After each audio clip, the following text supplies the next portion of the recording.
go to the hall. Estamos parados agora. Yes, we are live.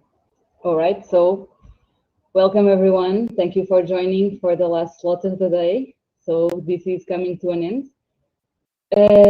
We will start by announcing the winners of the hackathon that we didn't announce on the previous slot, and then we can officially start the last slot of the day, ecosystems. So in the morning we had speakers in the topic of education, then we moved to corporate, and now we are going to ecosystems, which is the last one of the day. So I will give the word to Maria. She will start by announcing the winners. Then Sofia will join us from BGI, and then we move to the panels. We have 3 panels to end the day. First, we are going to talk about ecosystems in the real world, then in the virtual world, and we are also going to have a discussion in between on, let me just check in here, the role of emerging technology in ecosystem development. So this is how it's going to look like, and now Maria will finally announce the winners that are impatiently waiting for this.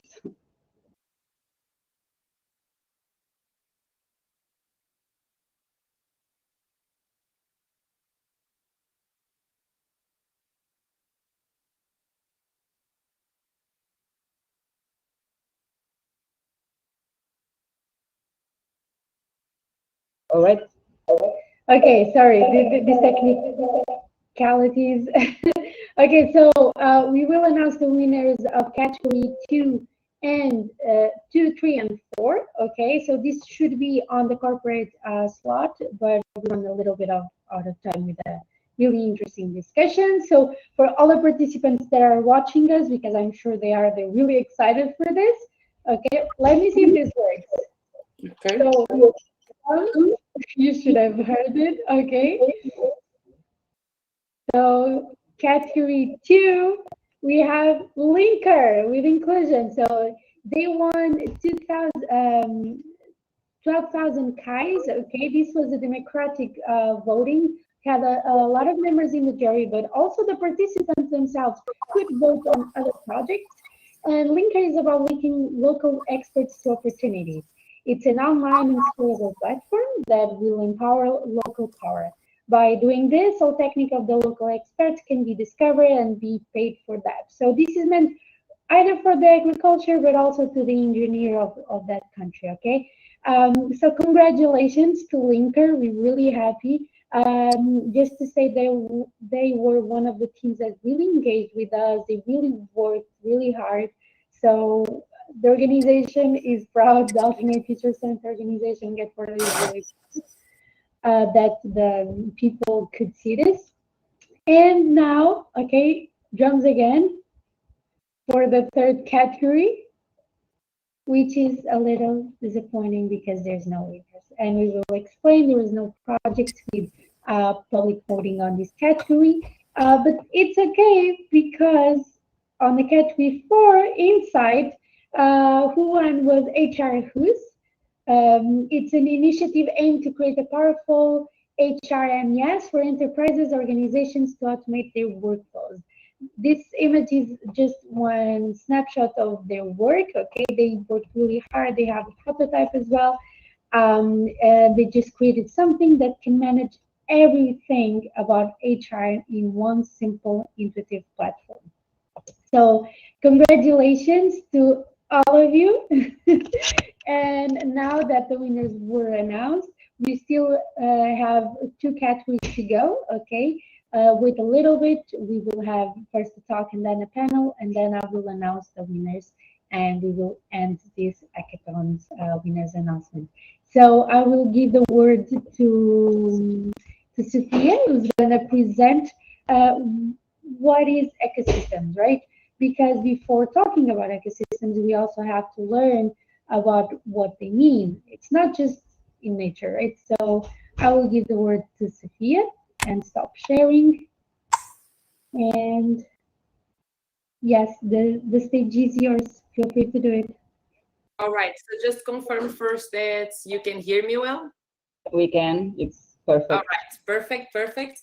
So indeed, let me just introduce you. It's nice to see some familiar faces. I see Thomas here, who I worked for a long time inside EIT Digital, which is also very interesting because Get Boarded, the company organizing this event, was inside of EIT Digital. I don't know if they already provided that context, but it's always nice to see that the ecosystem comes together. So I actually want to do a little bit of an interactive workshop. I have prepared a small presentation, but I think that it's also interesting for me to know who's here, who's on the other side. I realized there was a hackathon, there are prizes, there are winners. And of course, it's interesting not only to see that all of these activities going on, but it's also important for you to know what could be next steps and actually what comes after this on your career, may it be professional or academic, but it's also important for you to see. So I'm actually, is everyone here? So it's, can I see everyone's, let's say, face, or is it, I'm not used to this platform, I have to say, I'm sorry for that. So it's always better if I can see everyone. Is there a possibility or no? I think that's it. All right. Perfect. All right. So a little bit about myself, just to also give you the context, the reason why I'm here. I am Sofia. I'm the head of business development at BGI. And for that, I'm actually going to share my screen. If I can, let me check. Take presenter. Is it this?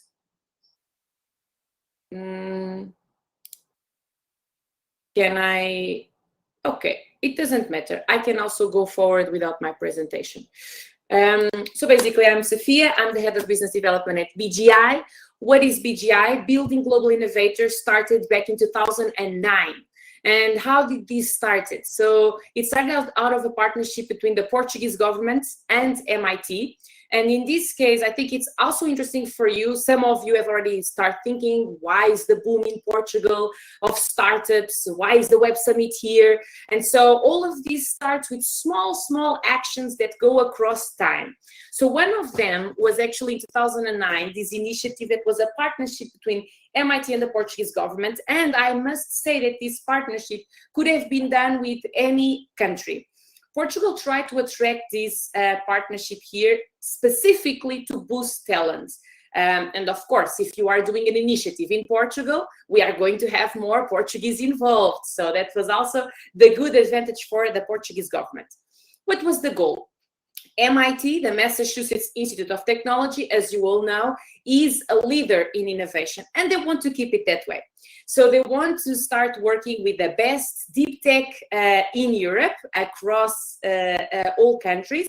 And for that, they created this specific hub. What would we need to do? We need to replicate their acceleration model. At the time, that was what BGI was doing. We learned from them. We implemented it in Europe. And the main goal was during 9 months, it's the time enough to have a baby, right? During that time, we would need to train these entrepreneurs. Okay, these entrepreneurs, I must say, and I'm a manager, so it's very unfortunate for me to say this, but deep tech always comes from, always, not always, but most of the times, like most of the times, comes from science, engineers, mathematicians, deep tech guys, scientists. And so that's a good thing for all the scientists, but sometimes the scientists, of course, did not study many of the social sciences, so they will have a little bit of a problem to start making sales, right? And so there's where BGI comes in. So how do I actually make money? Sometimes before even make money, some of these startups need to fundraise to get to the sales. And so how do you create a plan? How do you actually manage to convince investors to go forward with you? And so this was what BGI would be doing on these first 9 months, working with them. These startups would be from all over Europe, and the best ones, we would take them to Boston, to MIT, to then fundraise there locally. So this was the plan for BGI, and the first years were actually just like that. So we would be supporting startups mostly, let's say, from Portugal. Around 30 to 40% of our alumni every edition were Portuguese. So this was the bonus for Portugal. But of course, we were also accelerating some of the startups from the other countries and identifying some of what would be the potential and great unicorns. We have 2, and also exits. And BGI also managed to have 7 exits on our portfolio. But soon BGI realized that this was, and we were non-for-profit, we were owned by a university, ISCTE.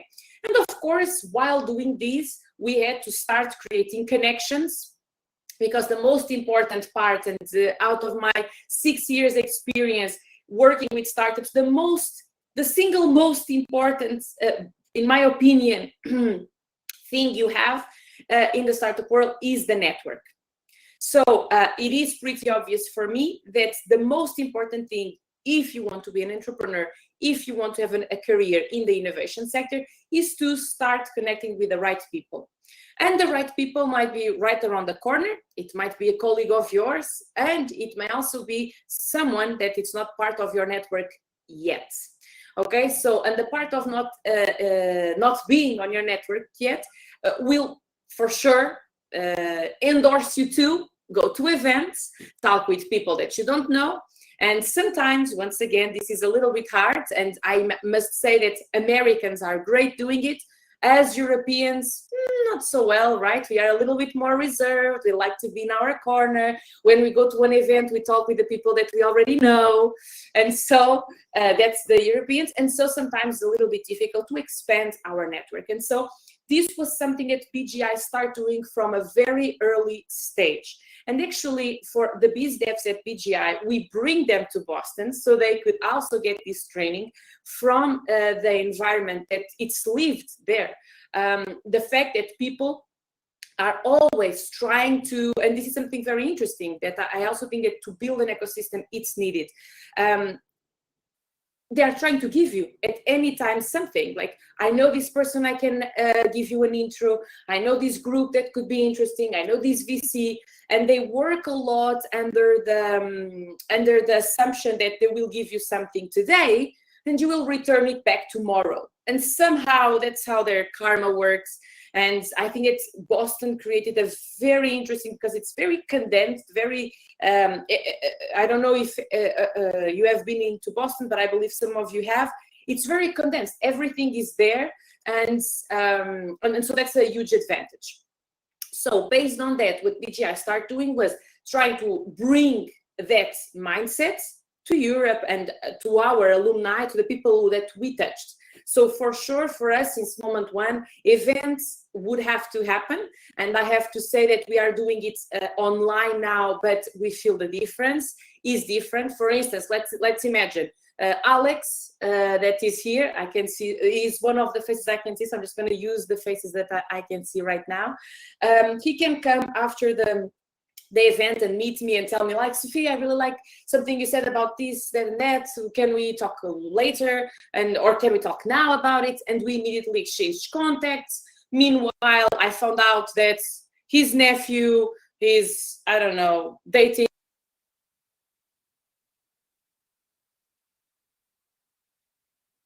Sofia, sorry to interrupt.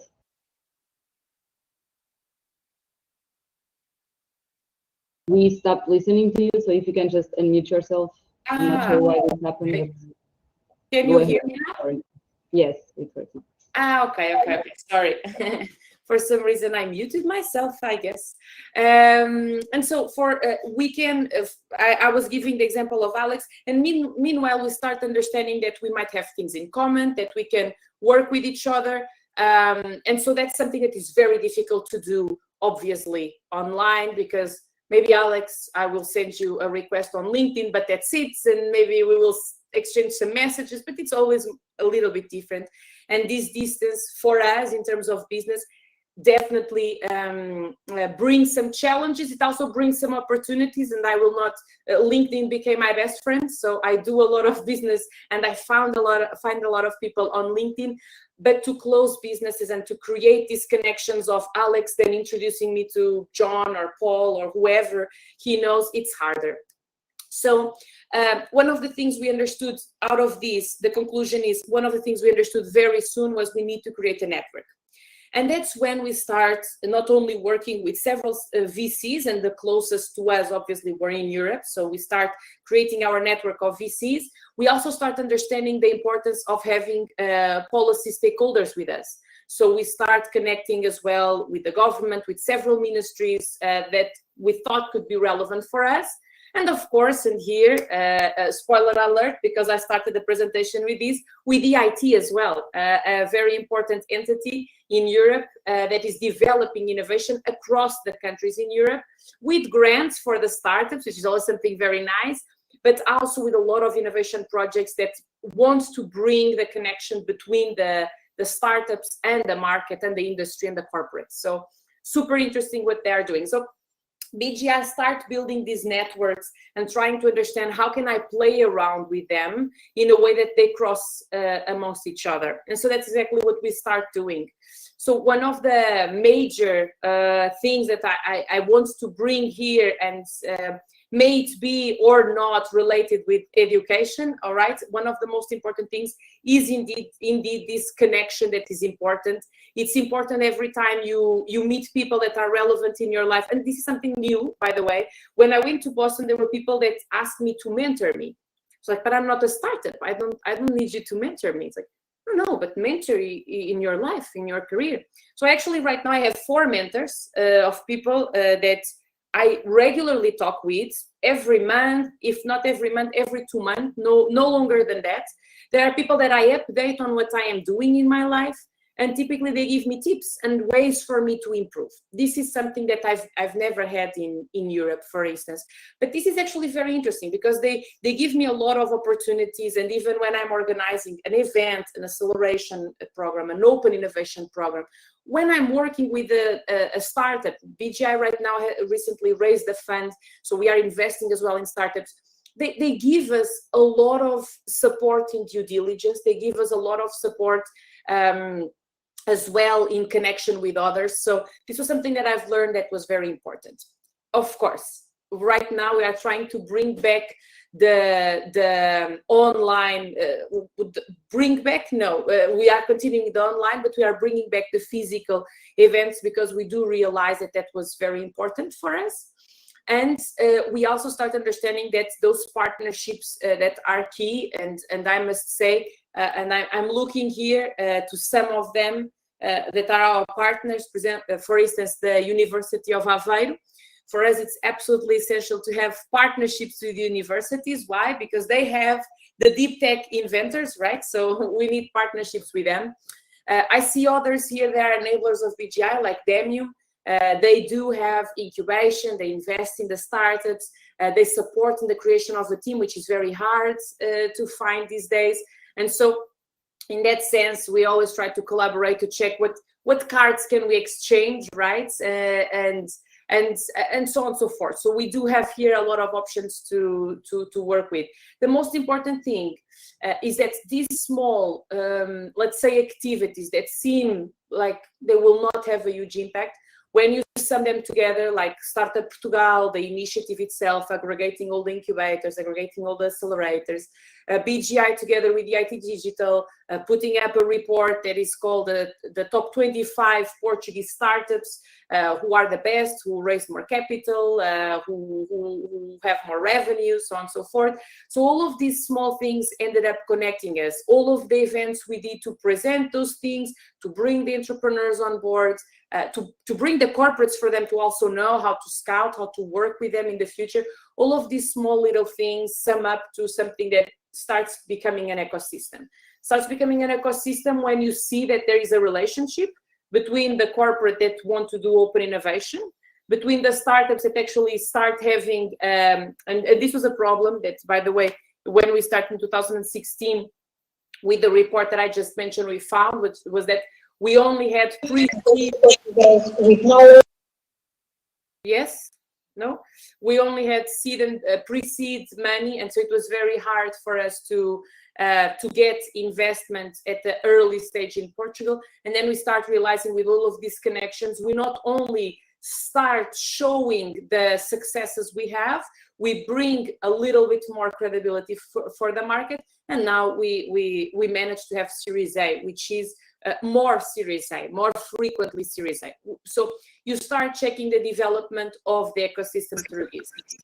One important thing that I also want to mention is the fact that, well, in the case of Portugal, since moment one, and I guess that I see here a lot of international people, but I also guess we have a lot of Portuguese. At least I see some names that are Portuguese names. One of the important things is also the fact that our DNA in Portugal has always been this one. So we always, since the beginning, well, not since the beginning, but also since the beginning, because we were always fighting to get a little bit more of our piece. But since the beginning, we understood, and our CEO, Gonçalo, always says this, one of the earliest startups in the world is the venture of Navy, of sailing, of finding new places. First, you don't know what you will find out. You had the potential, but you were not sure you would get it. And you would have to invest a lot of money. And the resources that you could lose could really lose them, because they might die during the project, right? So it was a hard investment to do. But with the fact that we were bringing so many talented people from outside and always looking for possibilities elsewhere, led us to a culture and a mindset that we still keep. I don't know how many startups we have in the room, but the startups that I am working with, of course, the ones that I can give a little bit of insights as well, they are looking outside since moment one. And they are looking for foreigners on their team since day one. And this is important. Why? Because the fact that we have such in numbers, we cannot compete. Theoretically, in numbers, we cannot compete with Spain, with Germany, or with France, because of course they have much more people, they have much more money to invest. But how can we reach such a high number of unicorns in Portugal, and how can you start creating an ecosystem when something is so small, right? And we have great examples. Holland is also like that. They are a very small country who managed to recreate very well. Sweden, same thing. So I'm not saying that we are the best. I'm just saying we had a strategy that it started maybe 600 years ago and we didn't even feel it. But it is in our mind, it is in our culture, and that helped us build an ecosystem, which is, I don't know, I'm just going to throw this in the air, but we might have here many of the foreigners who came to Portugal attracted by the lifestyle. These people might have been serial entrepreneurs, and actually we do have some cases here. I'm seeing some of the future speakers who are the case, that come to Portugal, and they bring experience. They bring experience of investment, of entrepreneurship, because they are serial entrepreneurs, so on and so forth. And all of that will be then transmitted to our startups, our future employees, and this is the kind of merge we are trying to have at all times. We do it obviously biased with our MIT network because of our, evident connection with them. But this is something that we are trying to do more and more with all the other circles that we didn't start at the beginning with, but right now makes sense. Like Brazil, it's a point that is very important for us, but also others like China, which is our most recent investment and focus for BGI, because we see that the potential that there is in the Asian market, and we want to tackle it. With that being said, I also want to say, so this is a little bit, I'm a little bit over time, so I will maybe just close a little bit for Q&A. But the thing that I guess it's more important is that throughout your journey, you do not forget the importance of going to these events that might look boring, but then you'll get addicted, because getting to know people is very addictive. These people can open you a lot of doors, and the need of follow-up. And this is the most basic, this is like the X in any formula that you might have, okay? So it's the basics of the basics for you to start building an ecosystem. And then the actors that can act on it, and I talk about many of them, may it be corporate, maybe startups, maybe investors, may it be future employees, all of the relationship is super important. So at BGI, we have that case. We have we had some of the interns went at BGI who ended up making a huge difference in the end, and today they are employees, they are managers at BGI, and they changed the circle. So for me, there is no big and small actor in the ecosystem. There's just builders or non-builders, people who are going to give you problems, or people that just give you solutions. And we have this saying at BGI: anytime that you have a problem, you come up to your supervisor and you come with solutions. So instead of you saying, I have a problem, it's like, you know what, I have 3 solutions for a situation, and that's how we think. So this is the kind of mindset we want to create. It's the kind of mindset we try to bring to our alumni. I'm not seeing Shivan here, but I hope he's somewhere as well here at Dave. Maybe he's right next to, yeah, he is. Okay, perfect. But this is exactly the kind of mindset we want. And maybe I'll just open a little bit for Q&A. I know that I'm a little bit over time, but if there's any question from you, I'm more than happy to explore it. Sophia, unfortunately, we don't have time for Q&A, but this was a great introduction, a great way to start the ecosystem slot. And now we will move to the panel of Adriana and other people from different parts of the world, and hopefully they can answer some of the questions that you brought in your introduction. So we'll have now Adriana, then we have Anastasia and Shareni from Impact Innovation Alliance. We also have Thomas, we have Cyril, and we have Pedro Sacramento. So people from very different places in the world. We have Cyril from Africa, Pedro and Thomas from Europe. Shareni is in Mexico, and Adriana is also in Portugal. So let's move to that panel.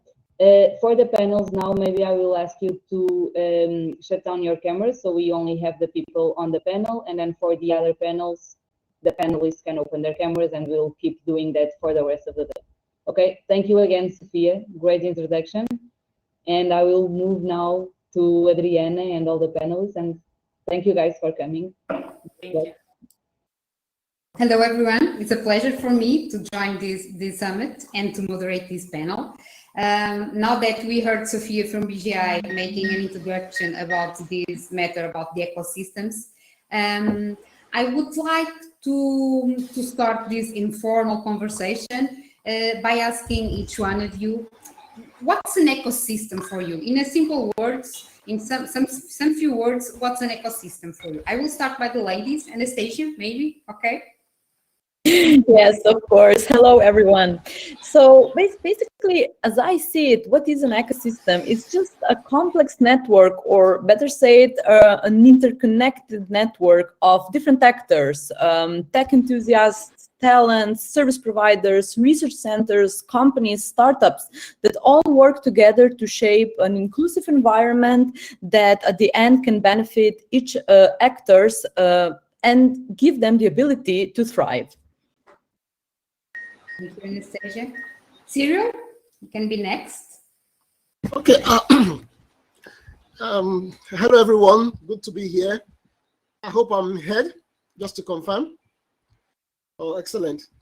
Yeah. I think an ecosystem really, for me, it's a combination of factors, a combination of an interplay of the teams, the institutions, the people, the processes, with trust at the center of it all to enable each party to thrive. So everyone is bringing something to the table, right, from their own competitive advantage, area of competitive advantage. and with a underlying trust factor, which brings or binds all the parties together to ultimately thrive as they add value to the ecosystem. Thank you. Pedro, you're next, aligned. Okay, then. Thank you, Adriana, and first of all, thank you to Get Boarded and to the team from Alternate Future Summit to bring us all here. Hello to my fellow panelists, and we had a previous conversation that I think it was very, very interesting, and I hope I will not steal the definition from Thomas, but since I heard it,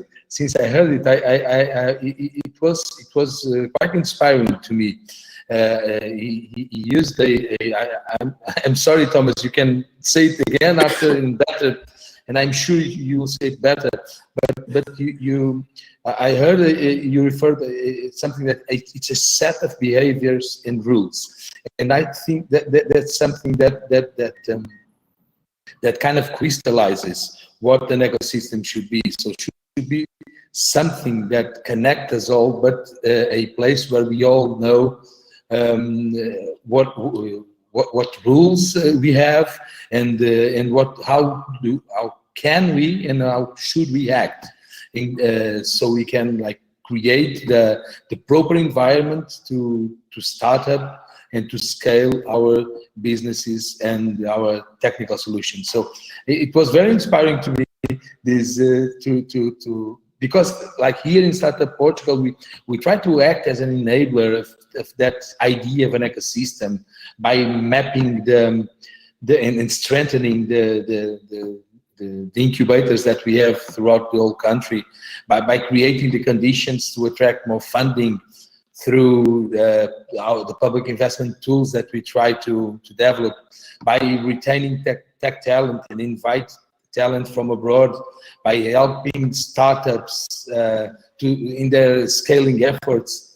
But in the end, we should all be part of this collective, be an active part of this collaborative environment that we are all responsible to build. So sorry, sorry if I steal from you, Thomas, but it was very nice to have this. Yeah. These insightful and inspiring words from you. Now to talk after you and to say some little words just to add. Yes. Okay. Yes. No. Thank you, Pedro. And I'm happy that we have this conversation, because I think ecosystems are the single most important factor for the success of startups. I think that this perspective change from linear growth of startups to a systemic approach, where we say, how can we influence that set of rules? That's really at the core of ecosystem building. I just give a super simple example. You know where the convertible note comes from? The convertible note that business angels use to invest in startups. This is a tool that is now commonly practiced by many accelerators, by many business angels around the world. But it was invented by the Y Combinator. And Y Combinator open sourced their term sheet to the world and said, okay, this is how we do it. This is how you can actually get an investor put money in a startup without knowing how much the startup is worth today. So the investor will not know how much percentage he gets for his money, but in the convertible note, once there is a real valuation by a follow-up investor, then it was calculated how much money, how much percentage the first investor gets.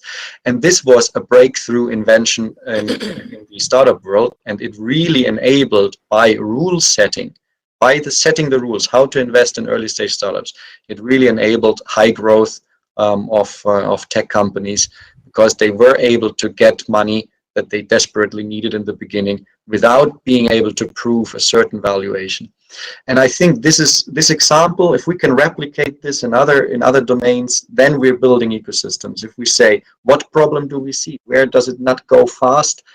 How can we hack the system? How can we build rules that make us go further and enable stakeholders to still interact and invest resources, etc.? Then we are building ecosystems. Thank you, Thomas. Now I think I would ask just each one of you to talk a little bit about your ecosystems, okay? What makes them different? What are the characteristics of your own ecosystems?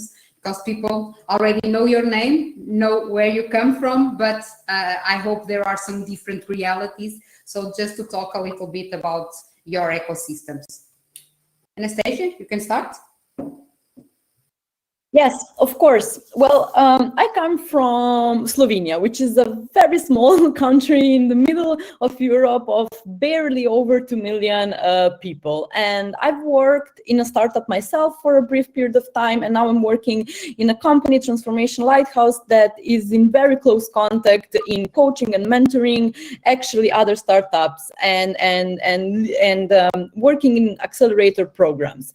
So basically, my reality, so where I come from, here in Slovenia, at least, we have a very centralized a system, an idea of startup ecosystems. So Slovenia is doing really a lot, in my opinion, to push forward the startup development, to enable proactive people that want to build a business of their own, that want to start a startup.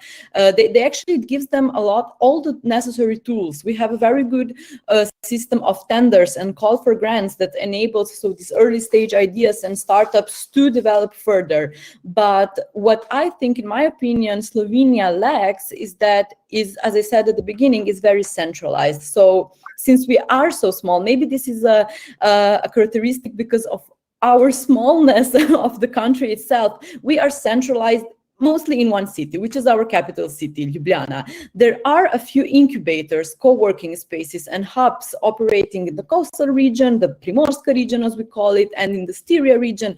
But mainly let's say all the ideas, all the work, all the money, the fundings, the investors, and the fun stuff, I'm going to say it like this, happens in Ljubljana, just in one city.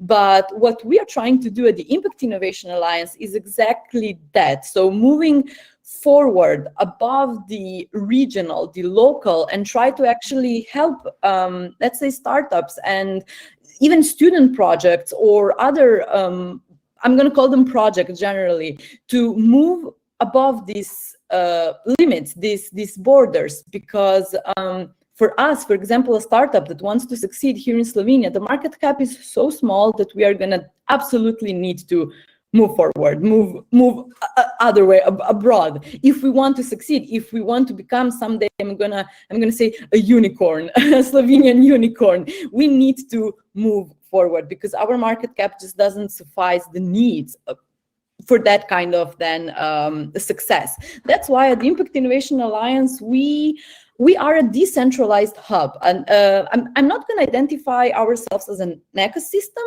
at this point yet, but a community that tries to actually unify and come to put together so individual startups, academia professionals, universities starting from all over Europe and expanding globally to actually give this opportunity of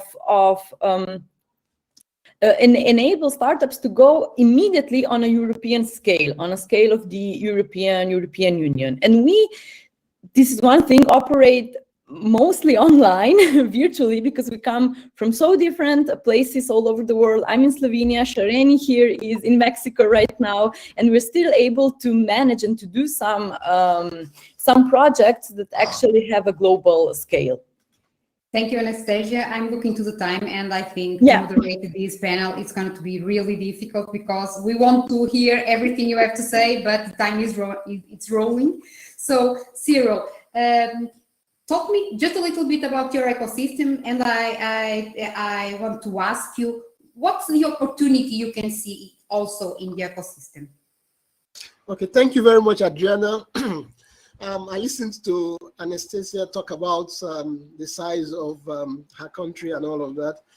And when I compared that to where I'm coming from in Africa, where Nigeria with over 200 million population, that gives you an idea of the number we're talking about here.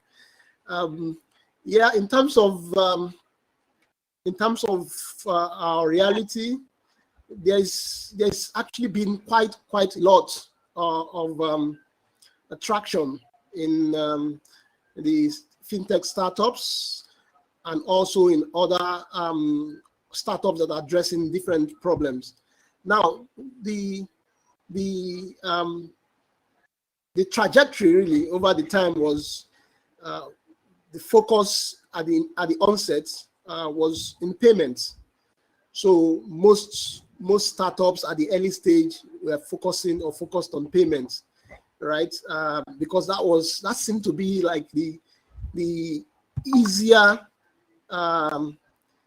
option, and then the entry point as well, right? But over time, from payments to lending to savings to education to agri to health, so there's been a whole lot of expansion in those directions. And what that has also done over the period is to help significantly to fast track financial services, access to digital financial services, which has significantly also reduced financial exclusion, right? To as much as 45%, right? But when you now compare this percentage to the population, like I said when I started, you still find out that there's still a huge gap that is left, right? So coming from this background, this is the background where we're coming from, because we see a whole lot of challenges, right, as a result of the need to take care of the risks that are coming out of adoption of digital financial services, right? Risks in terms of cybersecurity, which is actually on the very high side across the whole of Africa. A risk in terms of regulation, right, which is also a key issue.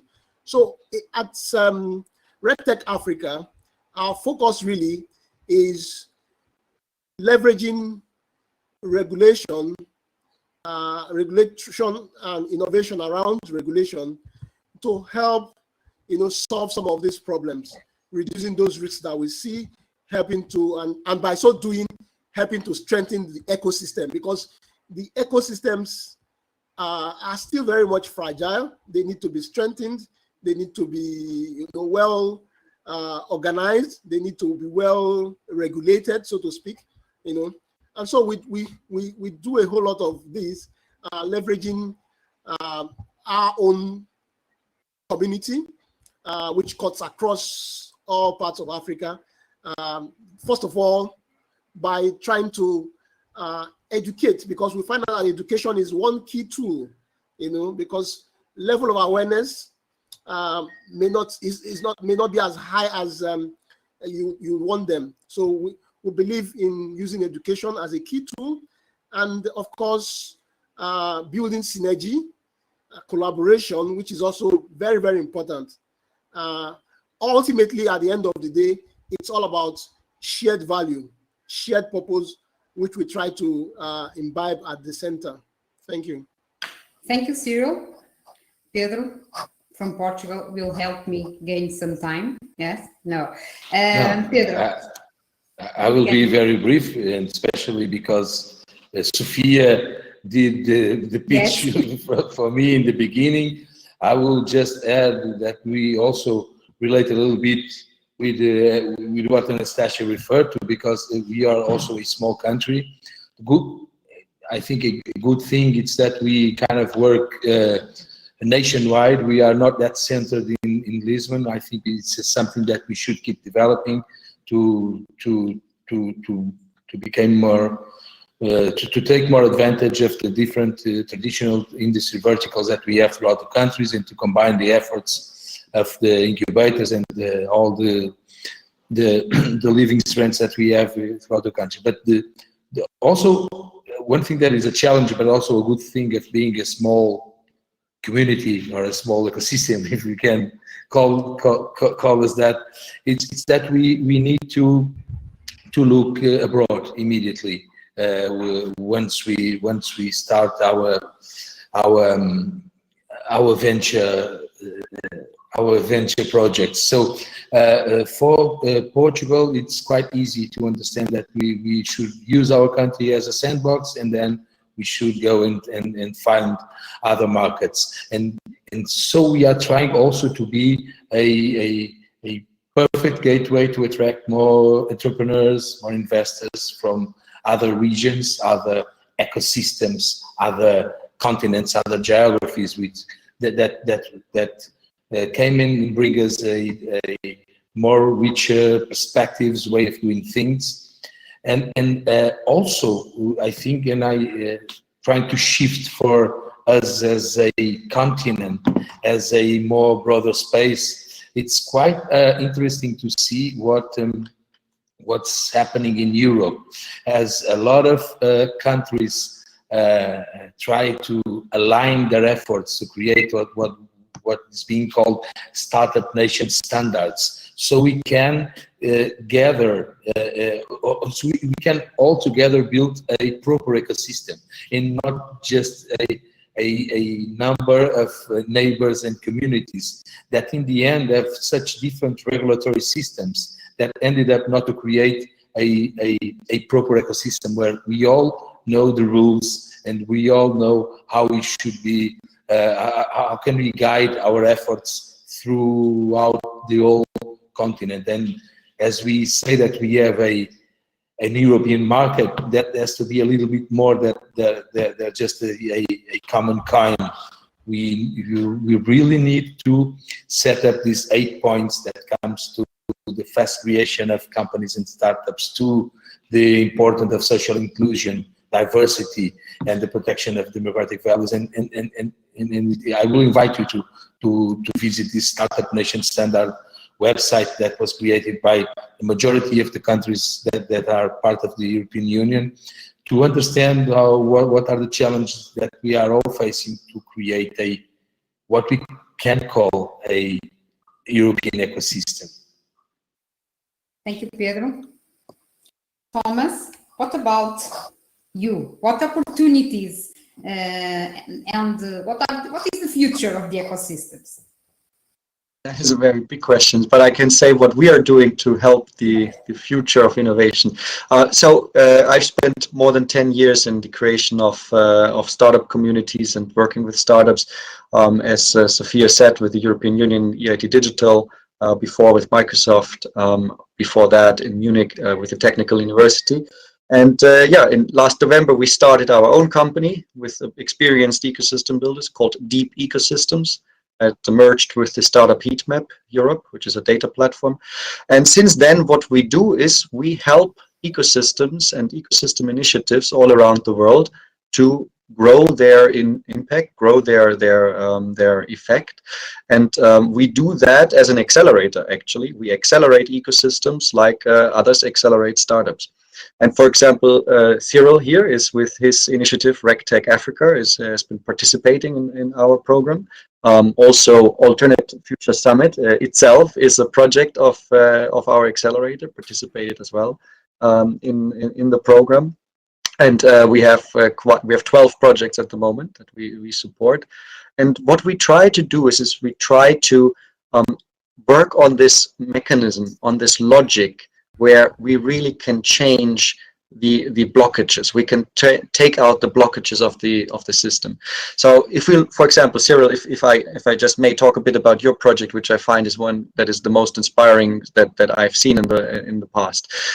So basically, Cyril says we need to enable the financial revolution in Africa by working with regulatory affairs and bringing RegTech solutions that enable customer protection and enable a smooth functioning of the financial market in Africa.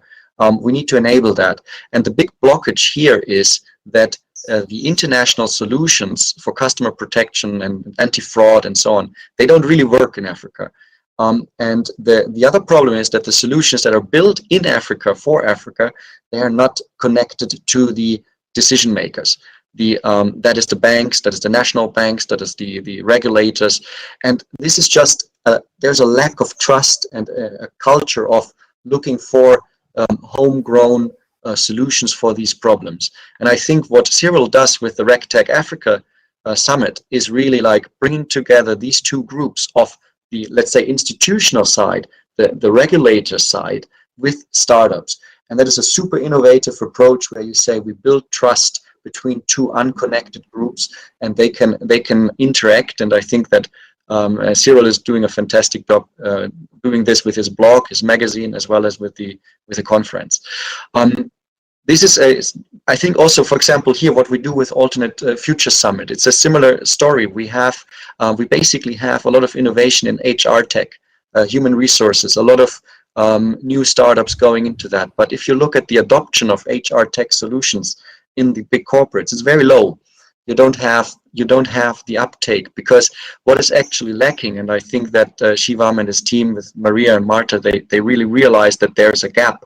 The corporates don't have a talent inside the HR departments that can work with these solutions.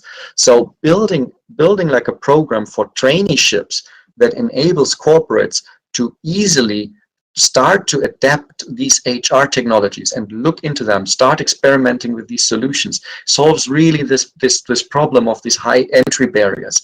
You only have, like, I think like only 16% of corporates have HR technology implemented, even though they see the benefit of it. So they need the support of motivated, young, bright minds coming in with a diverse background, coming into the corporates and playing around with new solutions.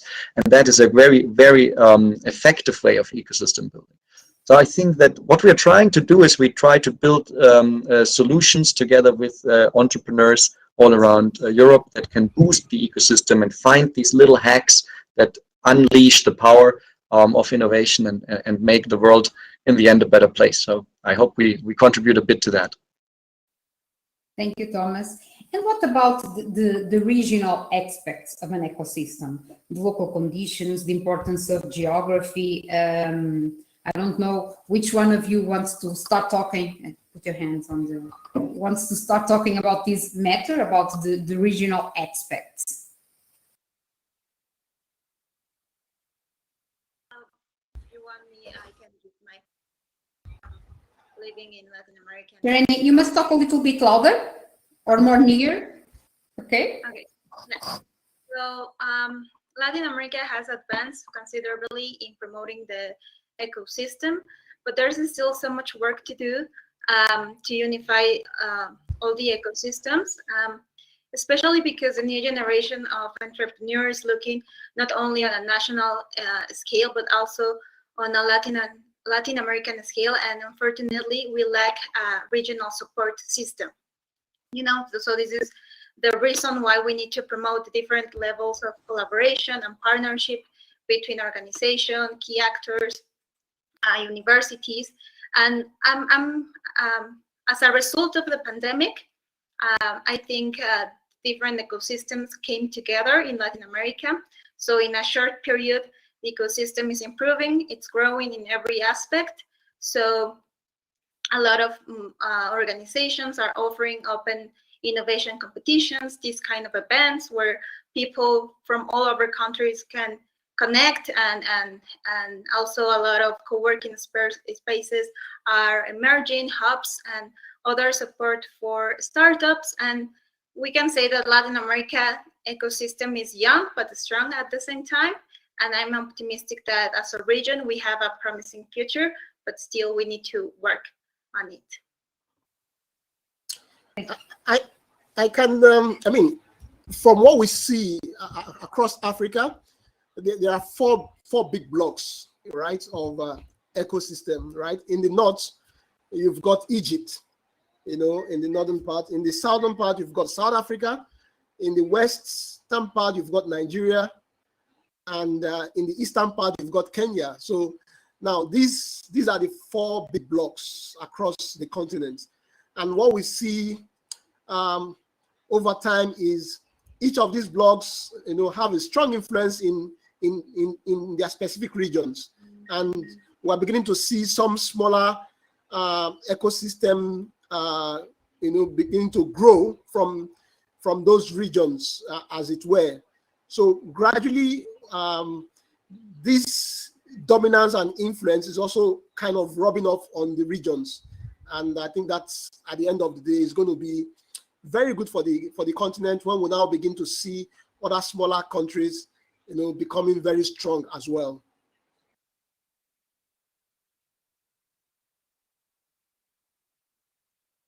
Thomas, do you want to share regional aspects? So, I mean, geography is a core element of ecosystems. I have never seen really like a non-local, non-location-based ecosystem. There's always like some real interaction, some community that meets in person where you can interact directly at the core. And I think that's just an element that we have in all the ecosystems. And the longer the distance gets, it's harder to maintain trust and establish patterns of collaboration. Also because you exit the jurisdiction, you exit the legal system. So there is of course collaboration between the actors and so on, and that is fine. But I wouldn't say that ecosystems per se can be like of a wide geographical area. I think they are very much location based, and they are in close-knit networks where people got together to change the way of doing business and basically disrupt the traditional ways of doing business. And to do that, you need to have quite a strong head, and you have to also stand together, and that's also in a physical way, I think. Thank you. Pedro, do you want to add something? So geography is more a condition than a strategy. So I think what it is that is to do is to face the challenge that we have, to use and leverage the opportunities, and sometimes being able to disclose some opportunities that might be related to what you think that are challenges. I was in a couple of days in a conversation with Ibero-American in an Ibero-American event, and yeah, I was here saying that we need to address to a broader market, because we cannot address in Portuguese, otherwise we will not reach to a relevant number of destinators. But perhaps I was forgetting that if we all together between Spain, Portugal, and Latin America, and including Brazil, we are addressing to a 700 million people market, and perhaps that is a proximity that we weren't yet able to uncover, and that is something that we haven't done yet.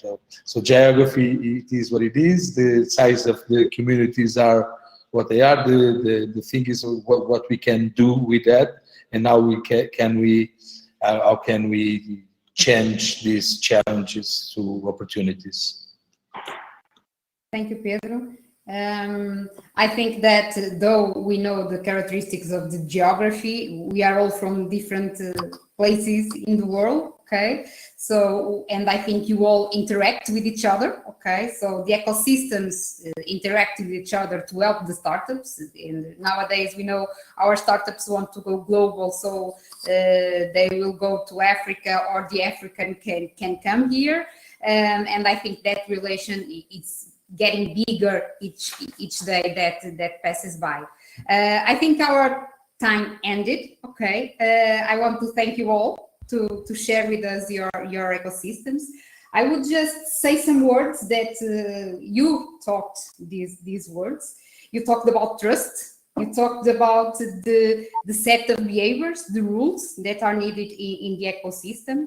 The most important factor for success. Okay, so the ecosystems are really the most important factor for success.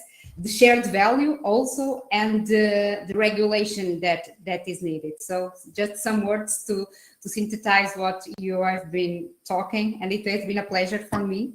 I hope we will have another opportunity to keep on these conversations. And to thank this event, Maria Schiffman, get voted to make the ecosystems even bigger. Okay, thank you. Thank you, Adriana. Thank you all. Thank you all. Thank you. It was a pleasure. Thank you, guys. Now it's my turn to thank. Our turn to say Yeah, thank our you. turn to say thank you. Thank you for coming, for the lovely panel that we just had in here. I invite you all to then watch the other slots that we have during the rest of the day. Next week we'll be sharing everything with you. And once again, thank you for coming. And now we are moving to the rest of the slots of ecosystems. But before we continue, Maria is going to announce the rest of the winners of the hackathon. So Maria can share her screen. And it's time to announce the last ones, the last winners. Oh, no. No. Okay. It's fine. Your screen It is wasn't, loading. I'm sorry. I was kind of like, it was a spoiler. Yeah, no spoilers. Okay, no spoilers now. So let's go. Also, a big thanks to Thomas. He is a great mentor. He helped us through this way to come to here, get to this moment, but I'm sure he will help us go even forward. So this is also a result of that ideation, the Plus Hackathon, and the last two winners that we want to congratulate. So let's announce them. Drums.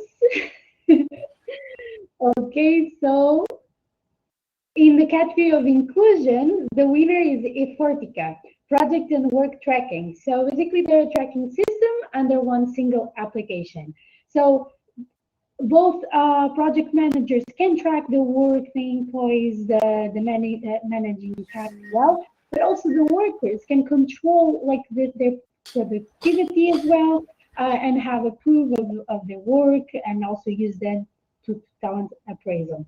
So I invite you all to go to Takai to check their project, their demoiselle and the pitch deck, because as you know, this is one of the possible future startups or projects. Okay, so congratulations, Efortica. And now going to category 7, which is open imagination. So this category was a special one because in the world as it is, we couldn't avoid to open a category for all kinds of solutions that can have a really strong social impact and positive one. So we want to congratulate Hey Europe. So for their hard work, for their involvement, they raised 16,000 kites, and they're basically a mobile app empowering the youth to learn about, get informed, and engage with the European Union and accelerate its transition into sustainability. I invite you to see the demo and also the pitch. It moved us as well because it has a great story behind, okay? And it can be used in many ways. So congratulations, Elisa, Milan, the ones that I really remember the name, they were always there in the Q&A. And just to end, this is the summary of the winners, okay? This was a great sum of projects and honorable mentions because they also raised a lot of KAIs on Taikai, lifestyle healthcare. They were more focusing on the health system. We invite you to go there. They were basically a prescription and a website that can guess the symptoms and take care and recommend what way to go after. So congratulations to all of you. Now I will introduce the next panel. The excitement is gone. We had one comment on YouTube saying that this was like a trailer to Marvel movies because we were making a lot of suspense, you know. We are sorry for that, but I guess it was worth it. So next panel, we have, we're gonna discuss the role of emerging technologies in the ecosystem development. So we were speaking about technologies this whole day. This is not gonna be different. With Mustapha Zaouini as a moderator and Nardo and Yazeed as the speakers. So welcome, we're really excited. And this is your stage, feel free to do it. Yes, hello. So the excitement is there. We need to continue a little bit our energy here. So it's a great pleasure to be here at the Future Summit Ecosystem. In fact, we are today between California, USA, and Cape Town, South Africa. I am not far right now from Portugal. I am in the Detroit of Gibraltar in Morocco. So great people, great mind, great event. Thank you to the Ultimate Future Summit, and get boarded. My name is Mustapha Zaouini. I manage a purpose-driven startup studio out of South Africa and Dubai, and I'm also a co-founder of AI in Africa. Today, I'll do a quick intro, then we'll work into a showcase on education, then we'll open the whole discussion with Nardo on ecosystem as an ecosystem investor and builder, and we'll go through some questions. So it's a little bit of deep down into what is an ecosystem first. I'll put some context, and then we'll go into it. But quickly, I wanted to put some context about who we have next to us here. So Nardo Manaloto, right, from the CEO Catalyze, is an healthcare technology industry veteran, over 25 years of management experience, solving a lot of different problems, strategic thought leader in ecosystem development. Interestingly, he worked also with many healthcare stakeholders. And one of them that I would love to hear about a bit more about it, because Case Permanente, where he was heading innovation, solution design, system transition, and so on. He's also worked a lot with startups as a CPO, CIO, Chief Technologist Officer, and so on. And I think the other point that I would love to hear from you, and Nardo, is going to be on AI, and is AI just really a buzzword in the healthcare world or not? And of course, he won a lot of healthcare innovation, and that's going to be an interesting part to hear about what he can teach us, lessons learned, tips, how to build an ecosystem, why technology is important, and so on.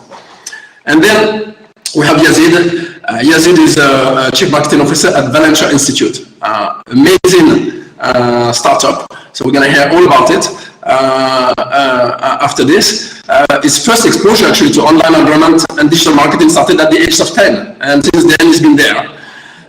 He started selling Pokemon cards, as he says, right, on eBay, and now he's been playing in the tech scene in Africa for quite a long time in a lot of industries. I know him in edtech, e-commerce, fintech, entertainment, a lot of in marketing automation and digital marketing strategies in scaling these ecosystems. For those who are in Africa, they will know Naspers Group, but with 24.com, Clicks, Take a Lot, Get Smarter, Zando. So it will give us a good perspective also, what is the value to the customer that we need to look for when we scale in, and what's the purpose actually of digitization into an ecosystem. But, so why are we here today in this place, right? So there was a McKinsey report in 2018, so, that claimed that by 2025, 1,800 plus industries and value chain will have collapsed into around a dozen colossal ecosystem, accounting for more than 60 trillion in revenue, right? So one of the challenges that I have personally, because we come also from the tech, there's a lot of confusion actually about ecosystem, about digital ecosystem. We heard earlier different type of perspective.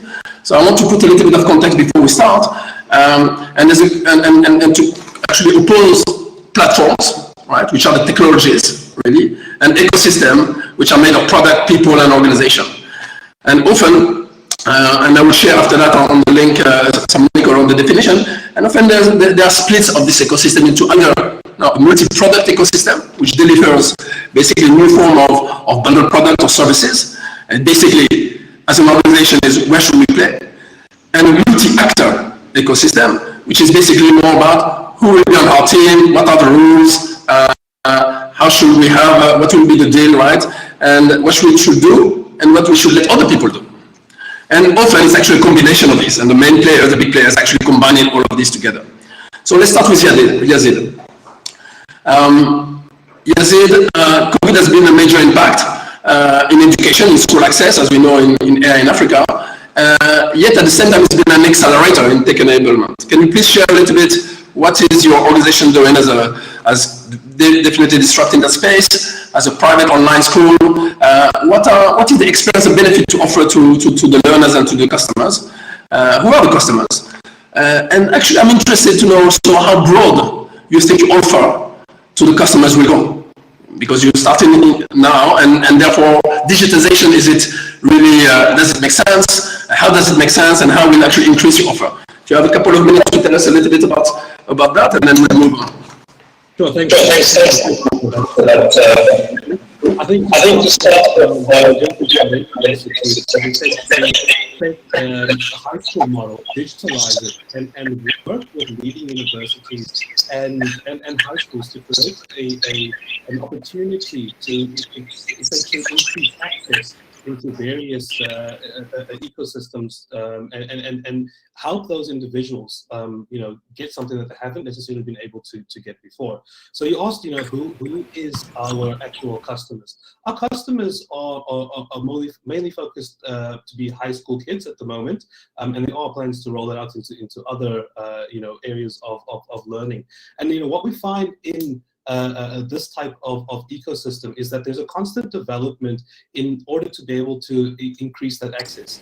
If you were to think about the education space, 10 to 15 years ago, you wouldn't necessarily have data scientists or anybody with technology enablement or development enabled working in education. It was mostly something that was limited to teachers. So with COVID, it helped accelerate that, because now you had to take the traditional classroom and digitalize it. And in digitalizing it, created new opportunities for individuals to enter into the education industry. With that as well, you have to keep in mind that a school is such a prime time for our youth to develop, and with that, there's a lot of touch points into other avenues such as extracurricular activities. By digitalizing the school, you also need to be able to connect into digital versions of extracurricular activities, but also be able to still keep that social aspect of things. With big data and being able to observe various emotions that can be communicated in the way that data is transmitted, you're able to kind of create a model where you can predict what a learner is going through, based on how often they log in, how often and how much time they spend doing their assignments. All of these things can actually be tracked. You can actually start to observe and apply some type of some type of methodology to prevent things that happen in day-to-day schools, such as bullying. You're able to understand when a particular learner is not paying attention in class because they're falling behind on their assignments, and you're able to create similarities between individuals that will allow you to create cohorts of learners that would need attention or would need extra help to complete their assignments and their activities.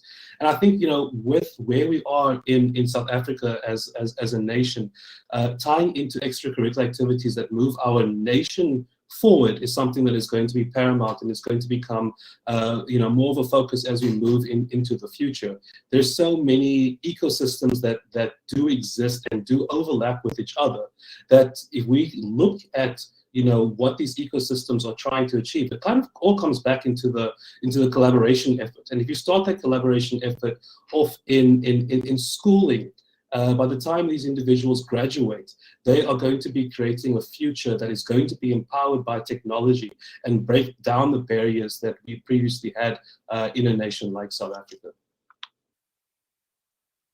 Thank you, Yazeed. Yes, I think part of it is a mindset change. At the same time, we have a lot of mindset change from the youth on how they're interacting with each other, how they're interacting through technology and so on. But at the same time, as part of future work, and we discussed that several times about what does it mean. The school, like you said, has not changed in 100 years. And so changing it is interesting. I liked also the fact that actually you mix in a little bit of tech, of course, but also hybrid, right? Because you're creating this kind of location where people also interacting. Because ultimately technology has a risk, even in an ecosystem, to have this lack of companionship, right? And that we see that in a lot of things. I want to move, as we are still in the COVID space, and really COVID has been actually somehow an accelerator, and of course in healthcare even more. But we saw also a lot of emergence of new platforms, right? Ecosystems. Some of them actually have been there for a while, and they just got a push, right?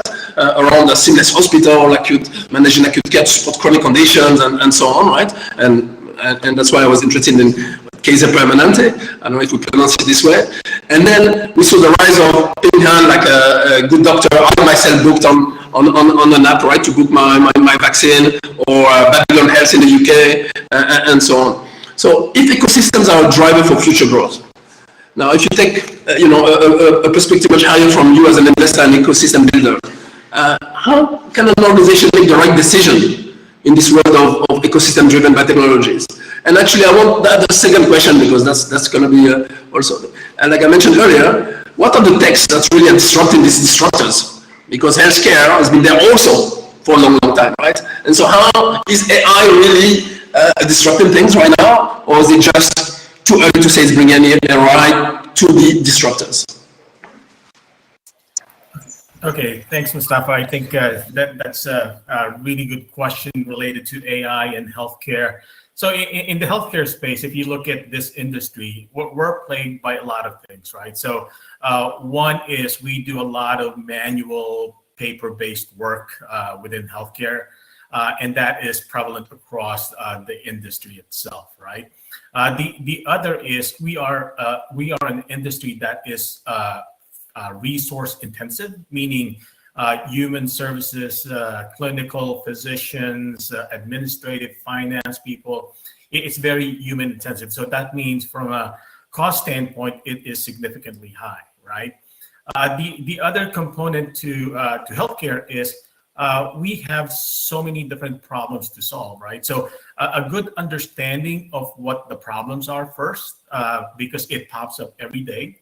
You need to look at the daily experiences of the staff, the patient, the doctors, and all of that in order for you to get a good understanding as to what you wanted to solve, right?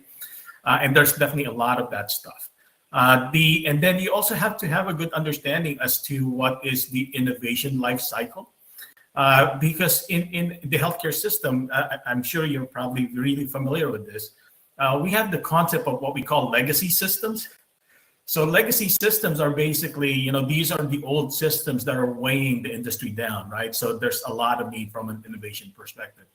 So in order for you to be successful in doing innovation and a good healthcare ecosystem within this space, is you need to know that life cycle of new things that gets tried inside of a system, gets adjusted, and then you have to basically scale it up. And then at the end of the day, you have to get rid of the old legacy systems, right?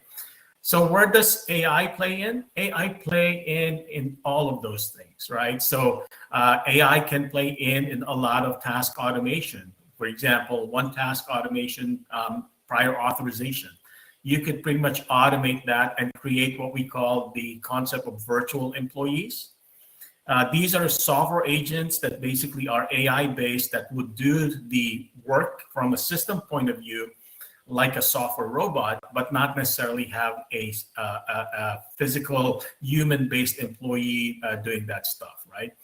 The others are, we do a lot of clinical stuff.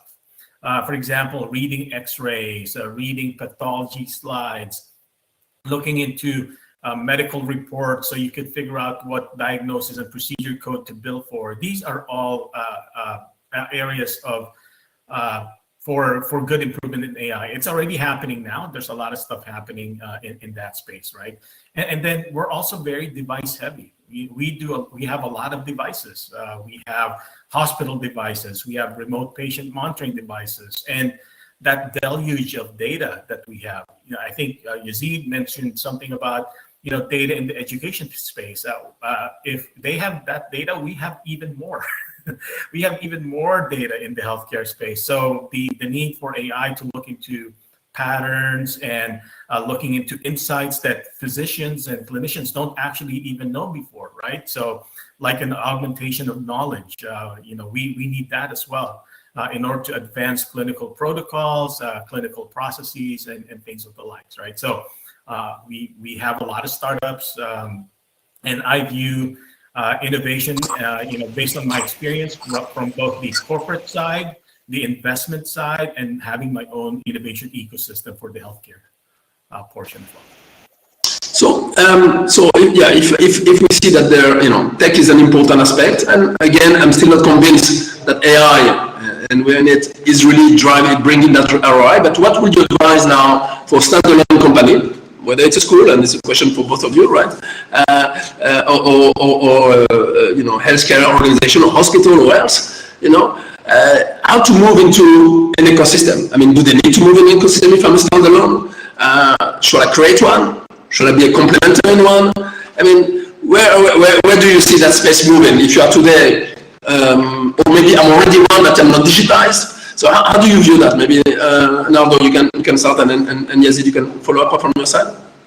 Yeah, sure. So I've seen ecosystems created from both a corporate level and an external level, right? So on the corporate level, there is no ecosystem first, right? So it starts off, okay, everybody just doing their job to basically serve the day-to-day operations, right?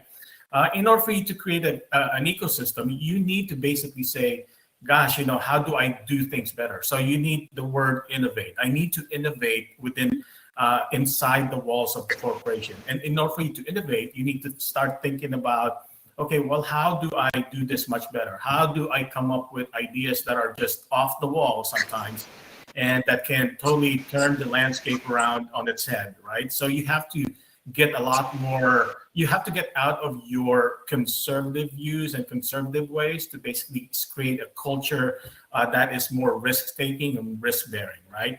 Once you start, so this piece of it, when you create ecosystems, there is a portion that you solve that has to do with culture.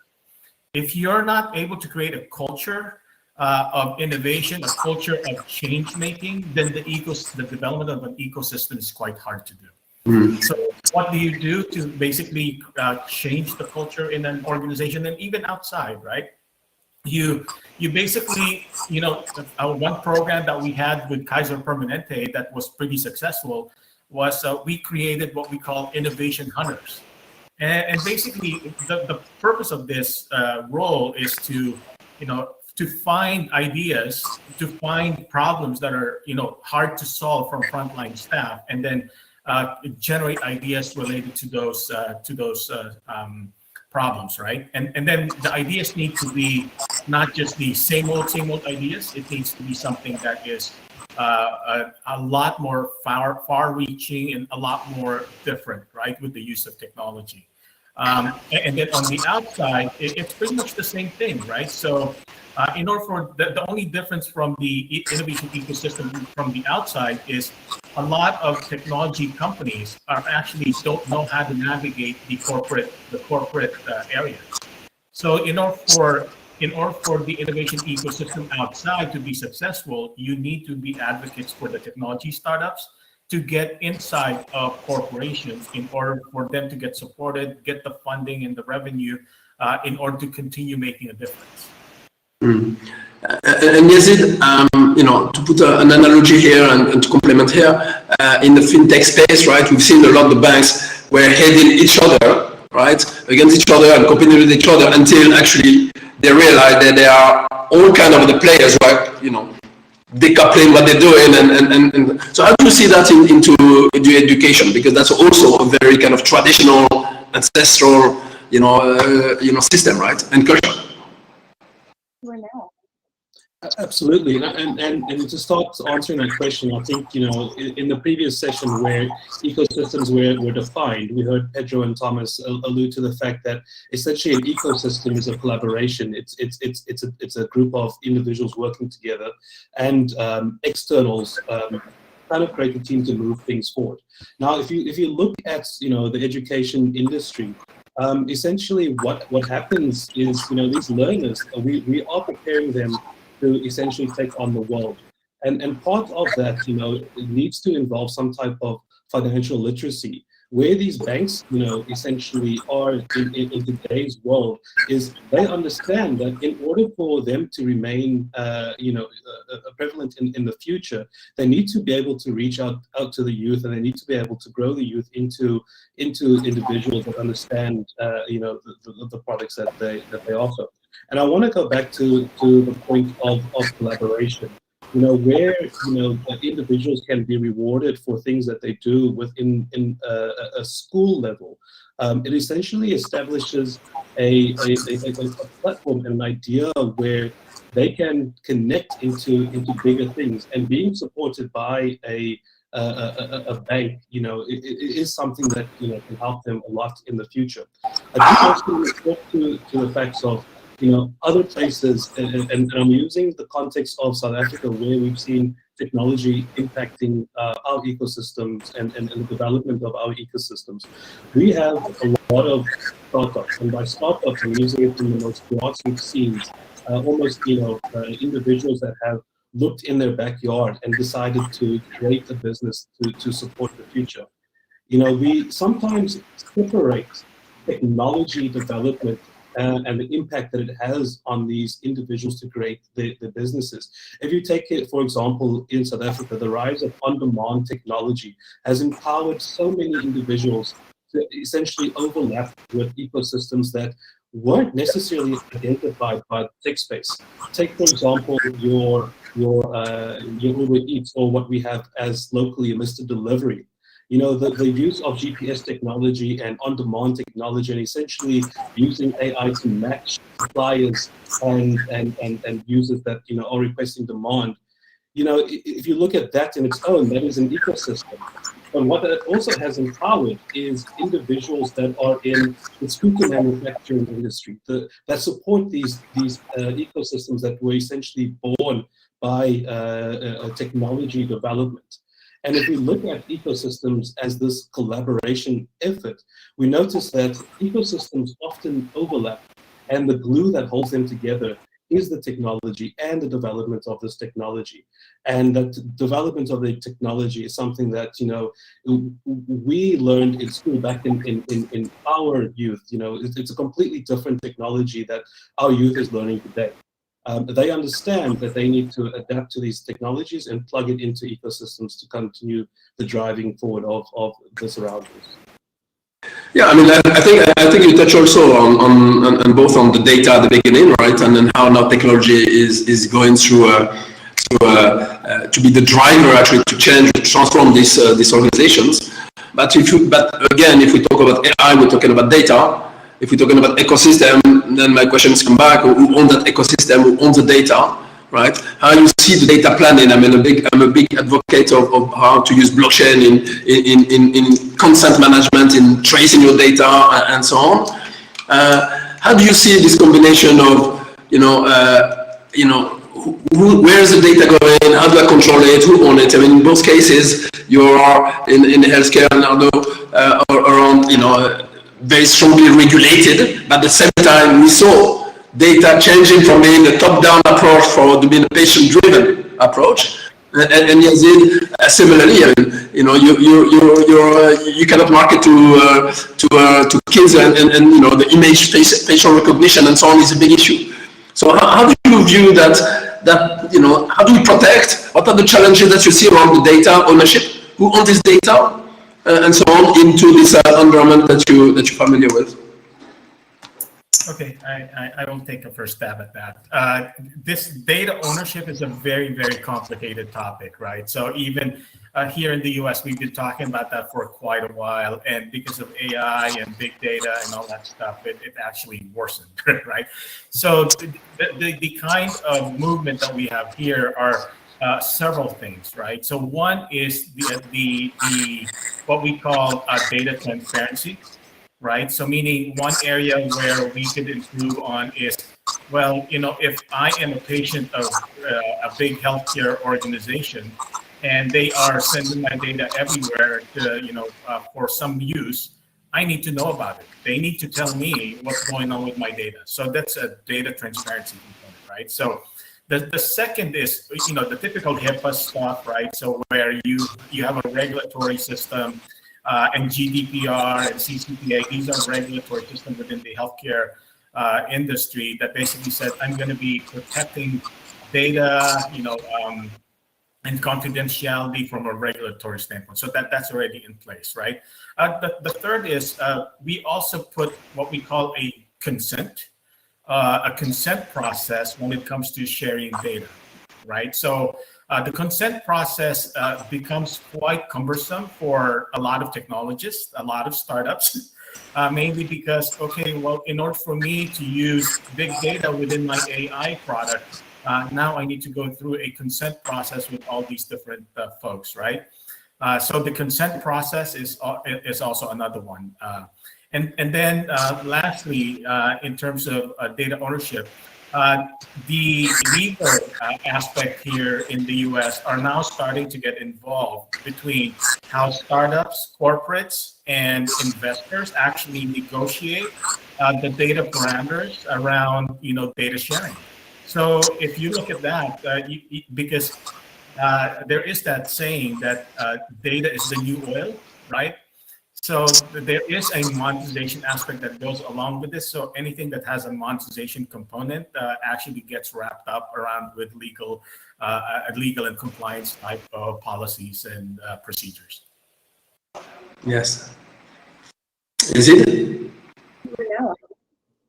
Yeah, I'd actually like to touch on the fact that you mentioned around blockchain, and I think there's a lot of opportunities around that from an education perspective. Previously we were given a certificate and we were put into the world and told to go use the certificate to advance ourselves. But the actual institution that issued that certificate has very little understanding of what an individual has done with their certificate post their high school education. Opportunities that is opened up with blockchain allows us to be able to track what an individual actually does with the education that they were provided, whether or not they were employed by a particular company, or whether or not they went and studied on to increase their tertiary education. That's things that is now made possible by blockchain that we never had in the past. And I think what is key is that an individual or a learner should always be able to own their data and revoke the access to that data when necessary. And I know there's some startups around the world that have also essentially been building blockchain solutions to allow for these types of tracking. Again, there's the collaboration into another ecosystem, and further development of ecosystems that is going to continually fall into an iterative process. If an institution, if an education institution can get an understanding of what learners are doing post leaving and graduating, it can go back and help change the curriculum and help optimize the curriculum to ensure that individuals that do graduate have a better chance of success in the future. So I think when it comes to data ownership, it always should be something that is owned by an individual, but the individual should also control who has access to that data so that they can go back and essentially use their circumstances to give back and pay it forward to the next generation. Yes, and I think we have just maybe a last. We're gonna have a last message from each from you. But data is a new oil, but we also say AI is electricity. Right, so we heard that data sharing and collaboration on one side is an important aspect, and that's why I'm much more inclined towards open ecosystem than actually ecosystems in this case. But just one last, if you had one sentence to give to the startup, the learners, the entrepreneurs that are listening to us right now, what will it be? Nardo first. Yeah, sure. I think to me, the spirit of collaboration, you always need to have that, right? Because the other, I would say, the spirit of collaboration and also the spirit of listening and coachability. Make sure you listen, you understand, and be willing to actually make changes because you learned something new. Yazeed, your last word for entrepreneurs, students, learners, even listening to you here today? Yeah, I would say what a time to be alive. You know, never in the history of mankind have we had the possibility for the collaboration that we have today. You know, I think if you were to look at the past, a lot of the collaboration that happened didn't necessarily move individuals forward. You know, in South Africa, it was around, can I drink from this water fountain or that water fountain?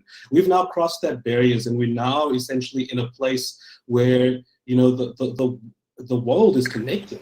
And, you know, having this glue of you know, emerging technology is essentially something that you know, the startups listening to us is going to be responsible for. So I'm very keen to see, you know, what it's going to do for future ecosystem development, and you know, how we're going to be using their technologies in our future.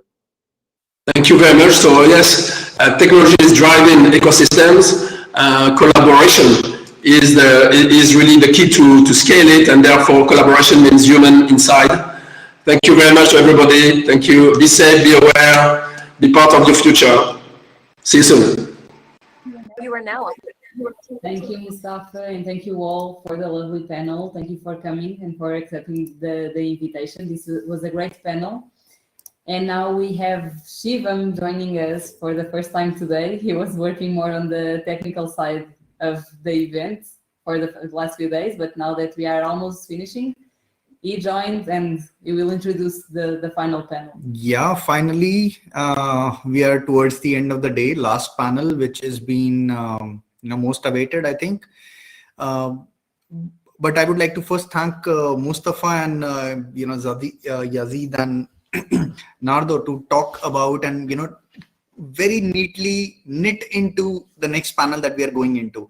It started somewhere, we talked about data, healthcare, you know, how the data collection happens, and then it, you know, it just moves into blockchain and your data economy. And I was, you know, while hearing the thoughts and the questions, I was thinking like Alex would be, you know, the perfect person to just follow it up with what they're doing with ocean ecosystems and, you know, the data economy that they are building and the tools and the, you know, platforms they are providing. So I would invite Alex, Elliot and Martinho to open their cams. I'll just make a small introduction and then it's all over to you, Martinho. Yeah. I was just explaining, Shivam, that although we say Marta in Portuguese, it's not Martin, it's Martin. So he was trying to say it correctly now. Yeah, I just got a lesson in how to pronounce Portuguese names. So welcome everyone. It's been a long day and I'm very, very thankful for you to come in here. 1 minute of introduction would be good. We were introducing all the other you know, panelists, but I think for your panel, because it's so weighted and you are all, you know, from very big communities. So it's like a, you know, community to community chat where we are bringing Elliot from the Cardano ecosystem, Alex from the ocean ecosystem, and Martinho, who is from the Uterus community, who will be moderating the panel. So a brief introduction and then, you know, the floor is yours. Martinho, you can take it up. Yeah, don't worry about the pronunciation. Everything works except Martinho, and this is trying to set the mood for this part of the conversation as well. But anyway, yes, so I'm the CPO at Utrust, and Utrust, we are trying to do the bridge between the traditional e-commerce websites and the crypto world by allowing them to start accepting crypto payments without any hassles. And just to add a bit on this, because I think it precisely for Alex and Elliot, this will be the interesting part as well. Unlike the previous panels, we're no longer just talking about a startup or just creating a product. We're talking about having to engage with a large community, and the entire project started from the community itself. So when to even raise the company, even raise the initial product, everything starts from a small core team, a PDF, and a bunch of communications and discussions online, gathering people to get and raise funds in order to build a product. And everything here comes from the virtual world and the virtual ecosystems. And it's not a process that stops, because we end up, when we talk about ecosystems in crypto, everything ends up being connected and we are part of something bigger. and Utrust is a part. We have a token, and it's a part of the Ethereum ecosystem, which is a part of the crypto ecosystem. But I'll now pass over to our guest, Alex, to start with, to also introduce yourself, but even to add a bit on this. What is the ecosystem in your case? Super, thanks so much for having me. And yeah, pleasure to be at Alt-F today. So my name is Alex Napheys. I head community and growth for the Ocean Protocol Ocean DAO. And my background's in community and product growth, researching and investing in crypto economic primitives. And then yeah, most recently deep diving on DAOs. So we're going to say the word DAO a lot this, at least from my side, a lot this panel. So a DAO is essentially what it stands for is a decentralized autonomous organization. And what that means is instead of these traditional incumbent organizations where you have a hierarchy, you're an analyst, you report to your boss, then your boss reports to VP, and then you have your C-suite and then your CEO. This kind of hierarchical structure, what it's trying to do, it's trying to solve coordination. And that might be all right for a business, but what happens when the thing you're trying to coordinate is a flat, decentralized internet protocol? So these are things like a la Bitcoin or any other blockchain cryptocurrency that they're protocols. So there's not necessarily a CEO or a leader.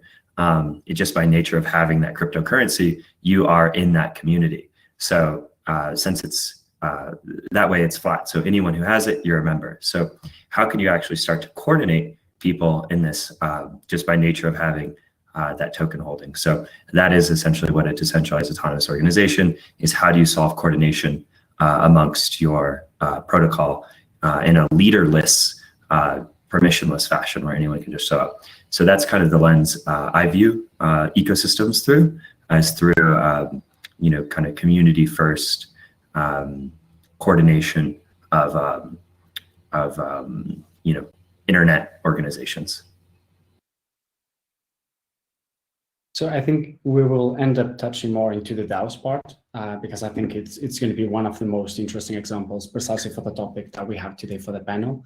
But now passing over to you, Elliot, to talk about where your ecosystem stands and what you do. Sure. Hi, guys, and hi, everyone watching. Great background, Alex. Thought it was a virtual background at first. It looks very futuristic. So really cool what you said about DAOs. So I'm from OccamFi. We're a decentralized finance ecosystem built on top of Cardano. And we are moving towards a DAO, and maybe we probably will look at that a little bit later, and probably some of the challenges around a DAO and how it fits into an early community of token holders. But again, like you say, Alex, we're very much structured like we have an association, but there's no CEO. Decisions are made in decentralized fashion. We all have sort of equal say in what goes on, and maybe keep it in theme with the panel, we could talk a little bit about how that's distributed geographically as well. And before I worked for Occam, I was with the Cardano Foundation.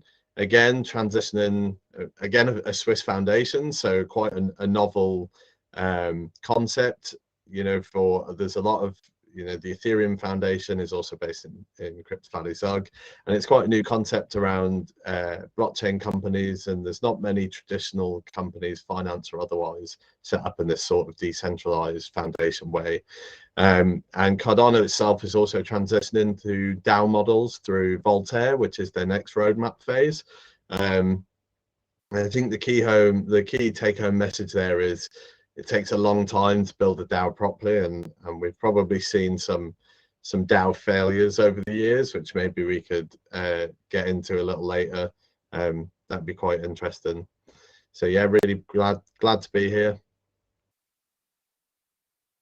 So just in terms of one thing that we always need to be aware of, especially considering the three of us are from crypto, and although we're going to be talking about virtual communities, we're going to end up touching more specific on the crypto side.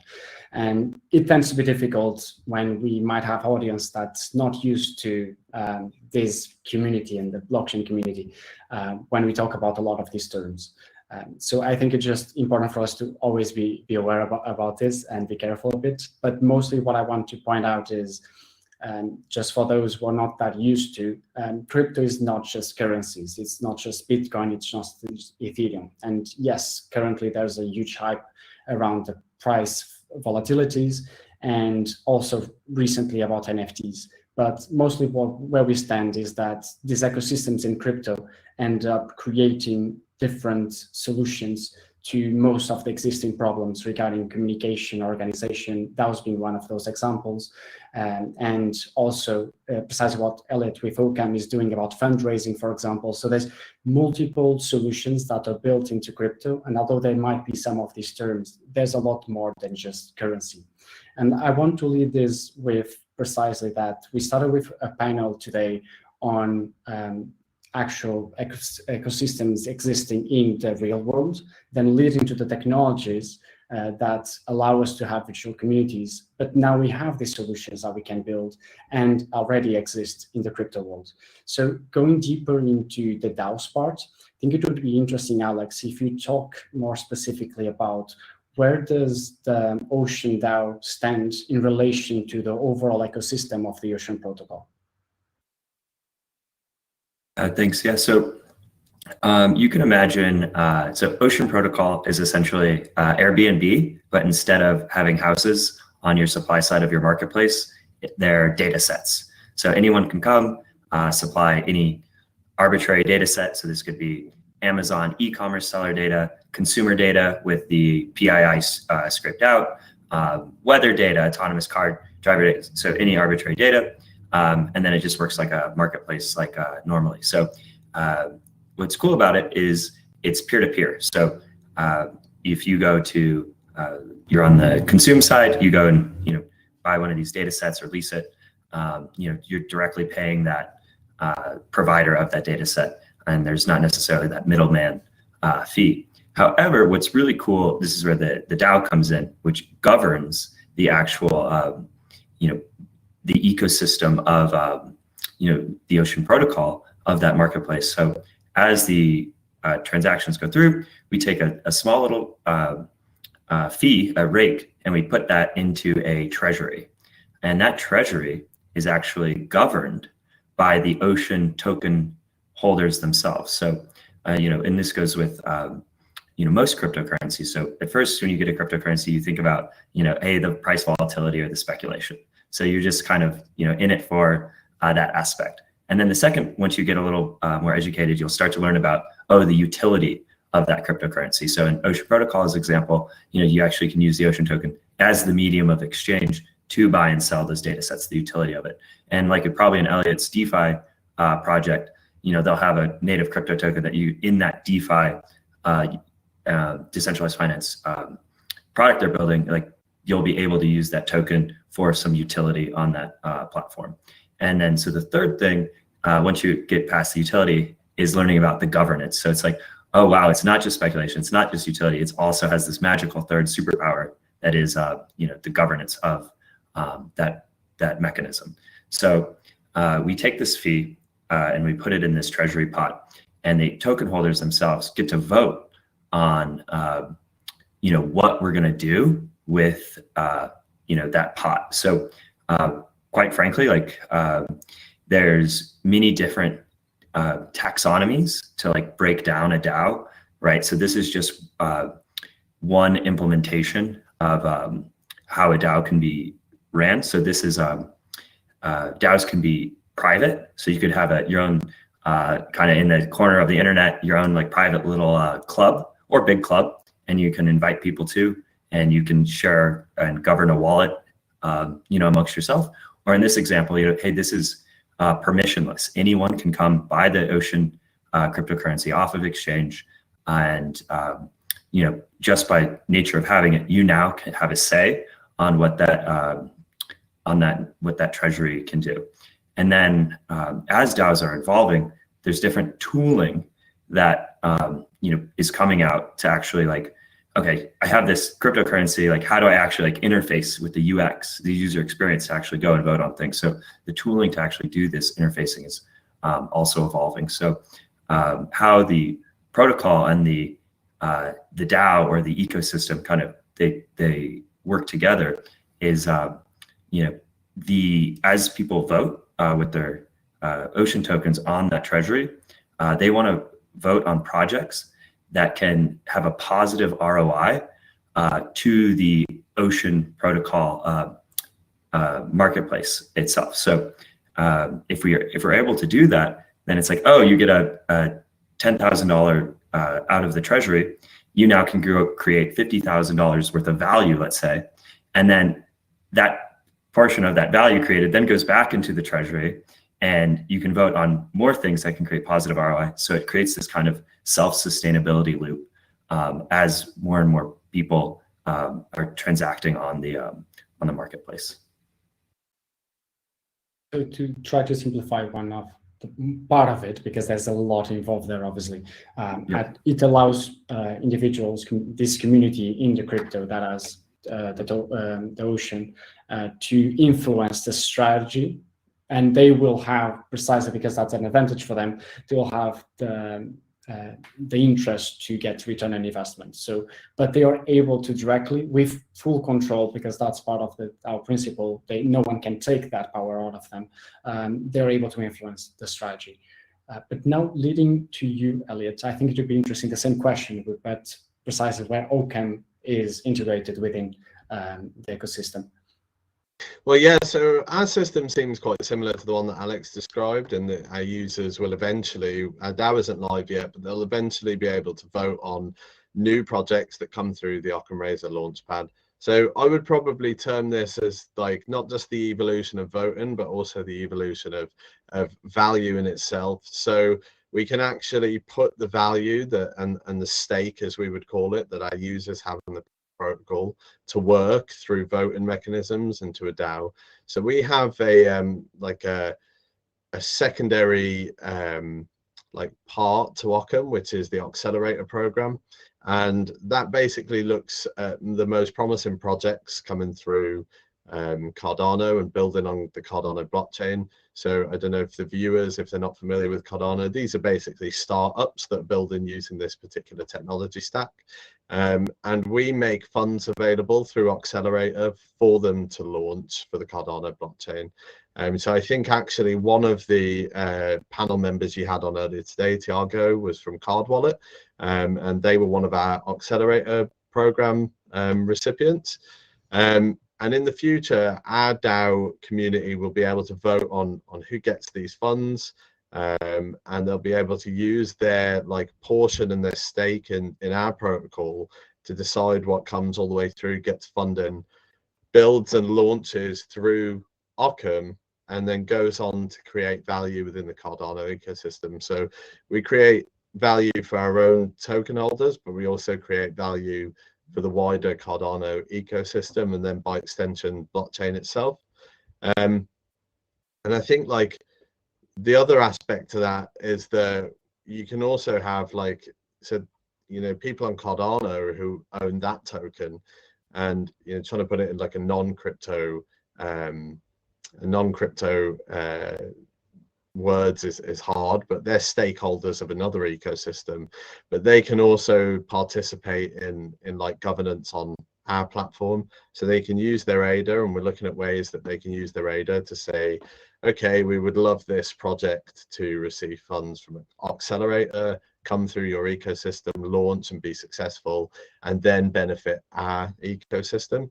So we're looking into all different ways of including it'd be interoperability for governance. So you can not just allow our platform participants to participate in governance, you could also allow the participants of wider ecosystems to participate in governance and decide which projects thrive or not. So I think that's probably the evolution of value, and also the evolution of voting as well, 2 in 1. You can vote with your value, but because it's decentralized, even if you have a relatively, what we would call a modest amount of value, your vote still matters. It still goes into that wider pool of DAO participants.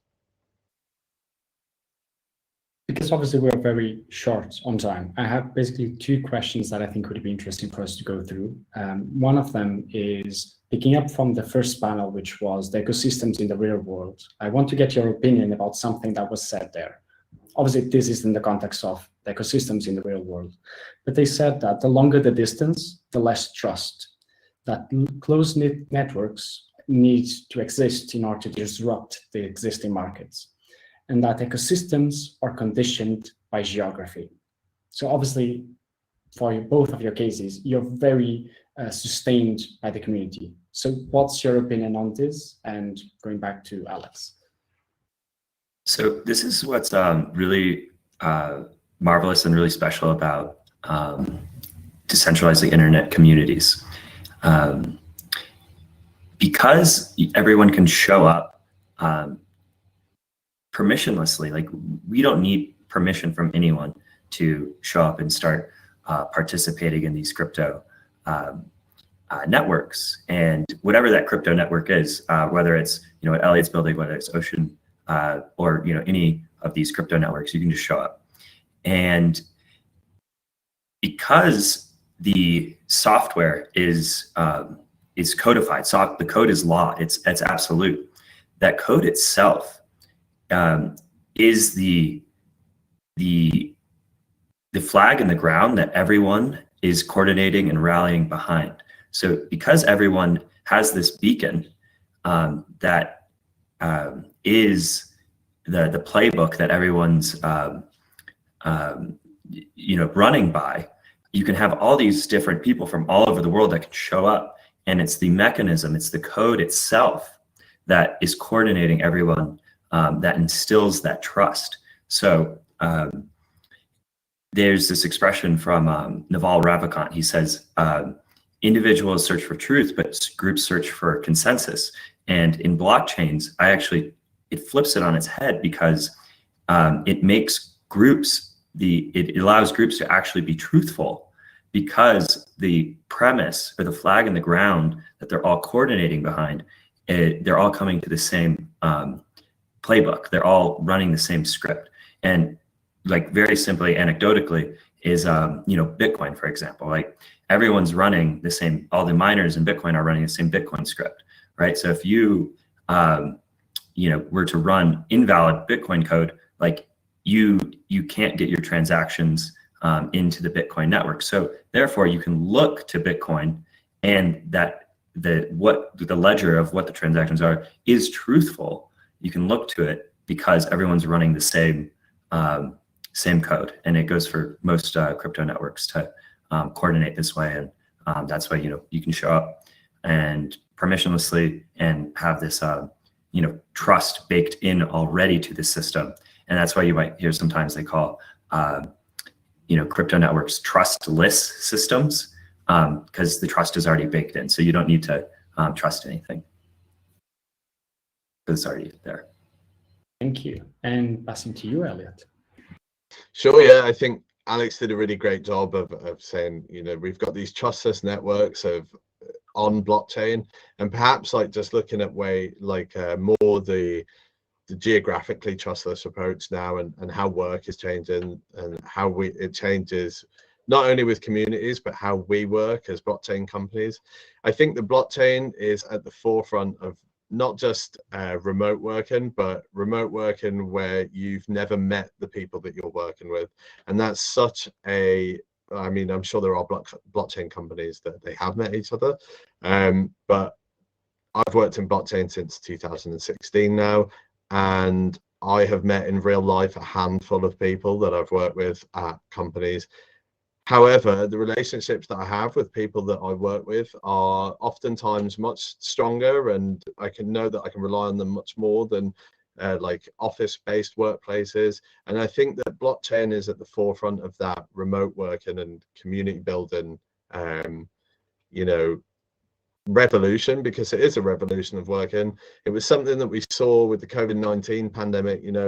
Everyone was talking about, how much more productive we've been, like working from home and this sort of thing.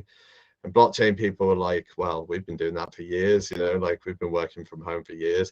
And this all feeds into we've got these decentralized governance mechanisms now. We also hold each other accountable internally in companies, you know, like we all work to the same, like probably libertarian ethos, and probably like you just naturally, you know, Alex spoke about trustless, but then we also naturally trust each other to all work for the benefit of the ecosystem.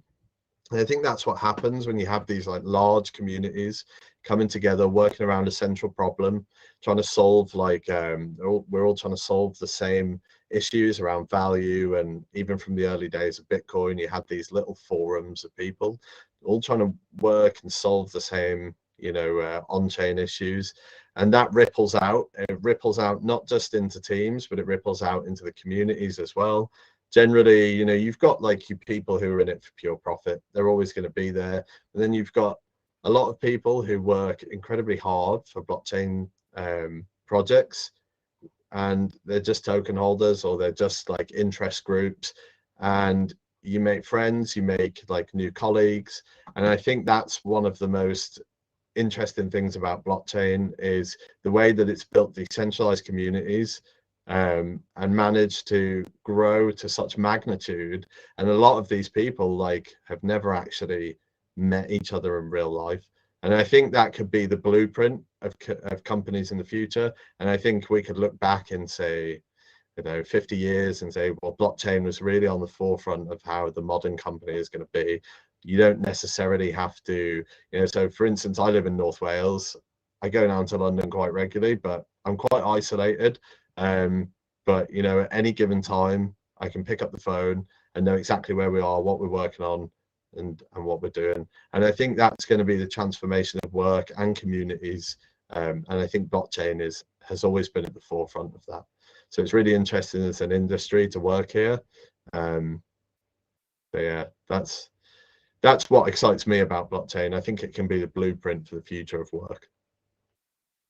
If I may, Elliot said something really important, and you know, just like, hey, this is the future of you know, future of work, and you know, how people are showing up. But this thing that I really to go through this panel and not hit on this, I would be remiss not to add. And it's like, why is it actually like you know, it's better, but why? And what's really cool about these flat DAO ecosystems, these flat blockchain ecosystems, is because it's the first time that labor and capital are on the same footing.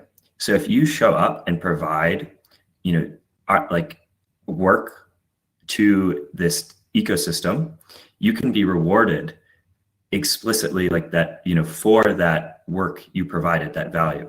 And it's like, hey, when Uber IPO'd, you know, the value created went to the shareholders, right? It went to the early investors, it went to the founders, and it went to, you know, the employee stock pool. But no value actually flowed to the labor, the stakeholders that provided that labor, the drivers of the network, or the drivers of the cars, and like the people who, you know, were the riders who actually like bootstrap these network effects. And in crypto networks, why you want to, like, why it's so powerful is when you participate in this ecosystem, it is it's a stakeholder economy. It's the value or the labor the labor you contribute can be rewarded pro rata wholly, and you can capture that value. So that's why, like, in these flat blockchain ecosystems, it is so powerful, and people are incentivized to come and coordinate and you know, around this common vision and values that Elliot was talking about, because they know, hey, if I contribute, I can actually get rewarded back for it, and in a whole way. Thank you. And for sure, I feel it even in the case of Futrust, that we have a lot of people that are able to be more active, and I have an direct interest of that, because they have a part of the potential profit as well. But leading to potentially the last question, because obviously we are a bit running behind in terms of time, and to twist it a bit as well, both of you work directly in growing communities or communicating to them. So we have been talking about the benefits and the difference that we have when it comes to this crypto space, like the others. But what are the challenges that you face in the terms of your work regarding communicating and growing these communities that would perhaps be easier the other way around, or just challenges that right now you end up facing? I've been passing usually to Alex, so maybe you could start, Elliot. Yeah, it's a really good question. You might have noticed I had a bit of a wry smile there. So the same founding principles of blockchain around transparency, you can see everything that happens on chain, and the sorts of like users that you get in blockchain. From a communications professional perspective, they also make you stay incredibly agile, and you have to be always, every single thing you do has to be centered around transparency. It's not like a traditional company. And again, going back to my point, like maybe this is the evolution of how companies will be in the future. We're in the hyper information economy. A traditional company would give a quarterly report to shareholders, and that's it. You would hear nothing else during the course of the year, unless a journalist leaks something. With crypto, like, it's weekly updates, it's product updates. Everything is there to see on chain. If something is done, and this is a good thing, if something is done and the community don't like it, they will hold you accountable for it. And you have to be ready for those situations. They can see what's going on chain through blockchain. They can see what's going on in the community. So you have to remain really agile and always maintain a level of transparency. That includes probably owning your mistakes a little bit more than maybe you would in a traditional company.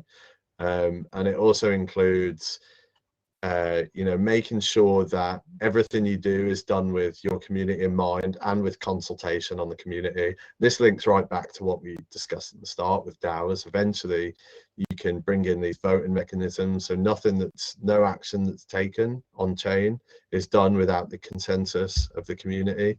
So it does present some challenges in communication, but you've just got to make sure that you always remember the founding principles of blockchain, which is transparency.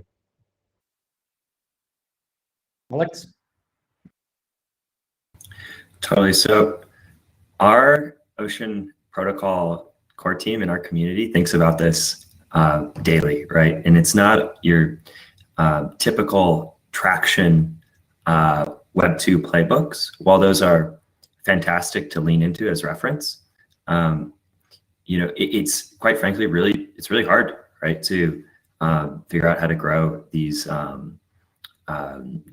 internet cooperative communities, because there's a lot of novelty and education that needs to happen, and a lot of user experience, like optimization for onboarding.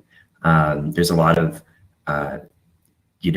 nailing your incentives, because hey, if the incentive is greater than the pain point or friction of the onboarding, like, of course you'll go through it, because you see that the reward through it.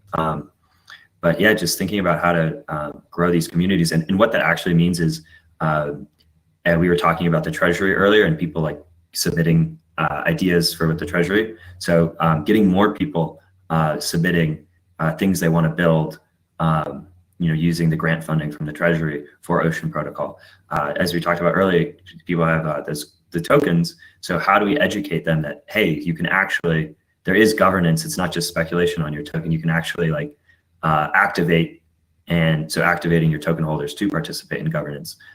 Getting more people giving feedback and collaborating on the online social networks where these conversations are happening, a la Discord and discourse. So just trying to figure out what are great forcing functions to have these long-lasting self-sustainable network effects.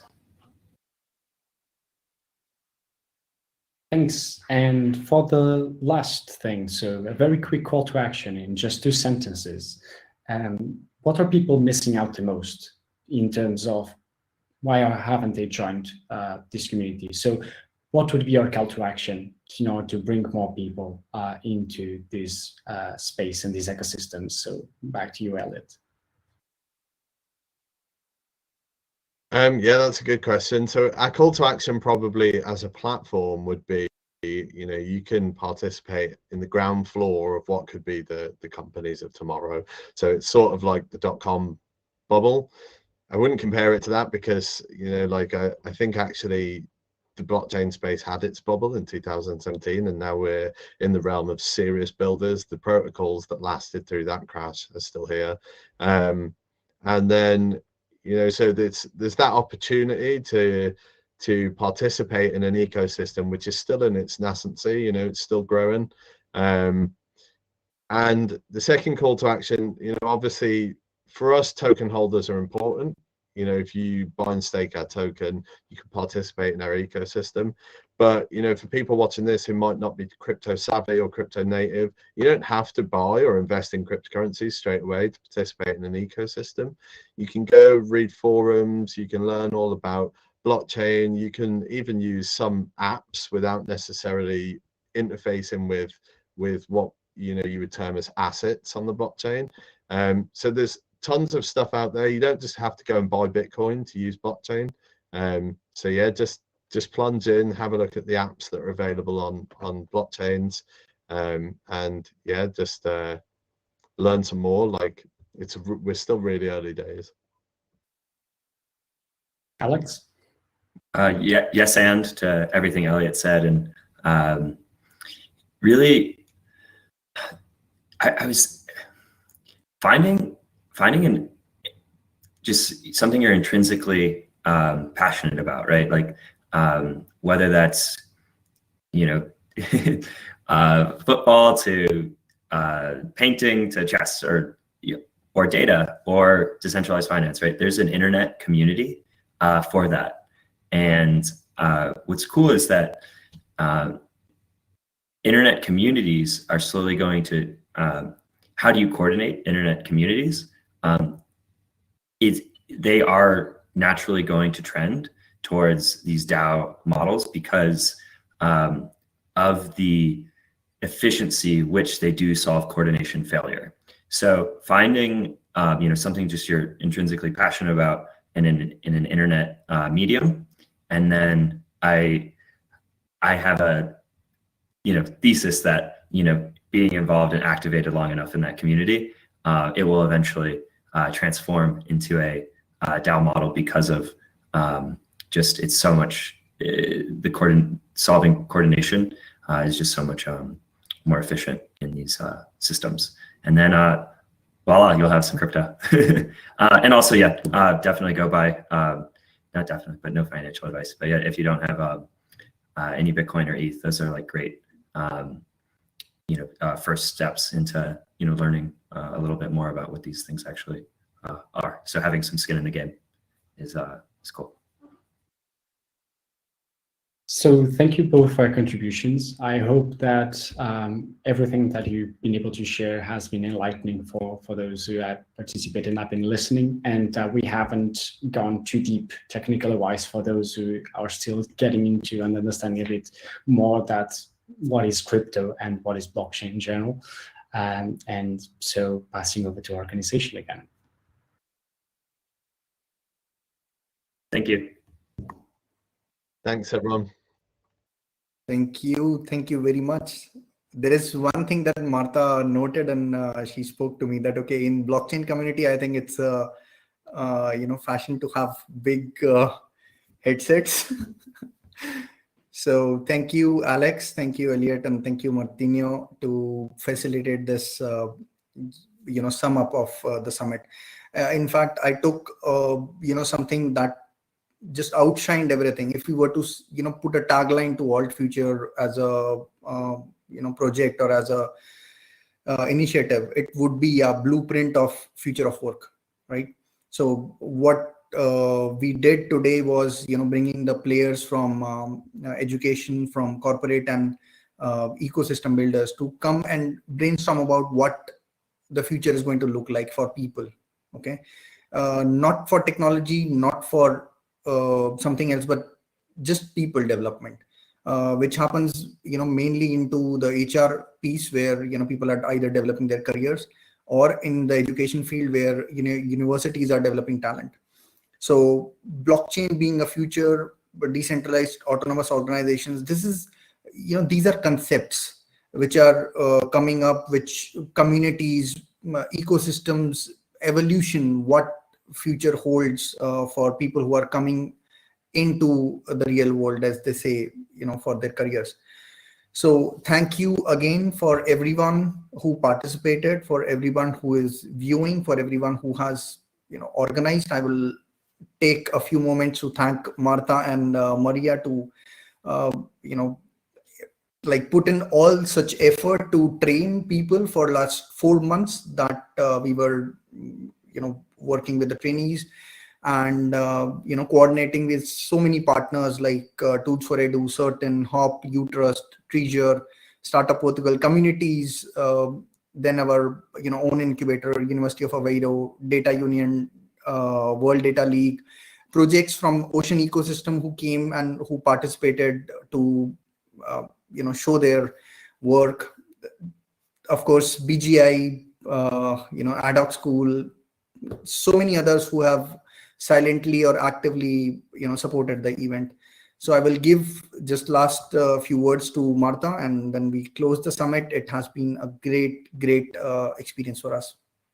I don't have much to add. I was basically going to thank everyone else that helped us. I want to just add Ocean and Deep Sea, main sponsors. They really help us. Like Ocean, we needed Ocean to make this happen, and Deep Sea, they gave a lot of mentorship. The summit wouldn't be the summit that it was without their help. So just a big thanks for both of them. Also People Tree, another main sponsor. And that's it. Thank you for the summit. We had an amazing day, starting with education, going to corporate, and finishing with ecosystem. And all the speakers were amazing. Thank you so much for coming. And I hope we do this again next year, and even better. So thank you. See you guys. Thank you.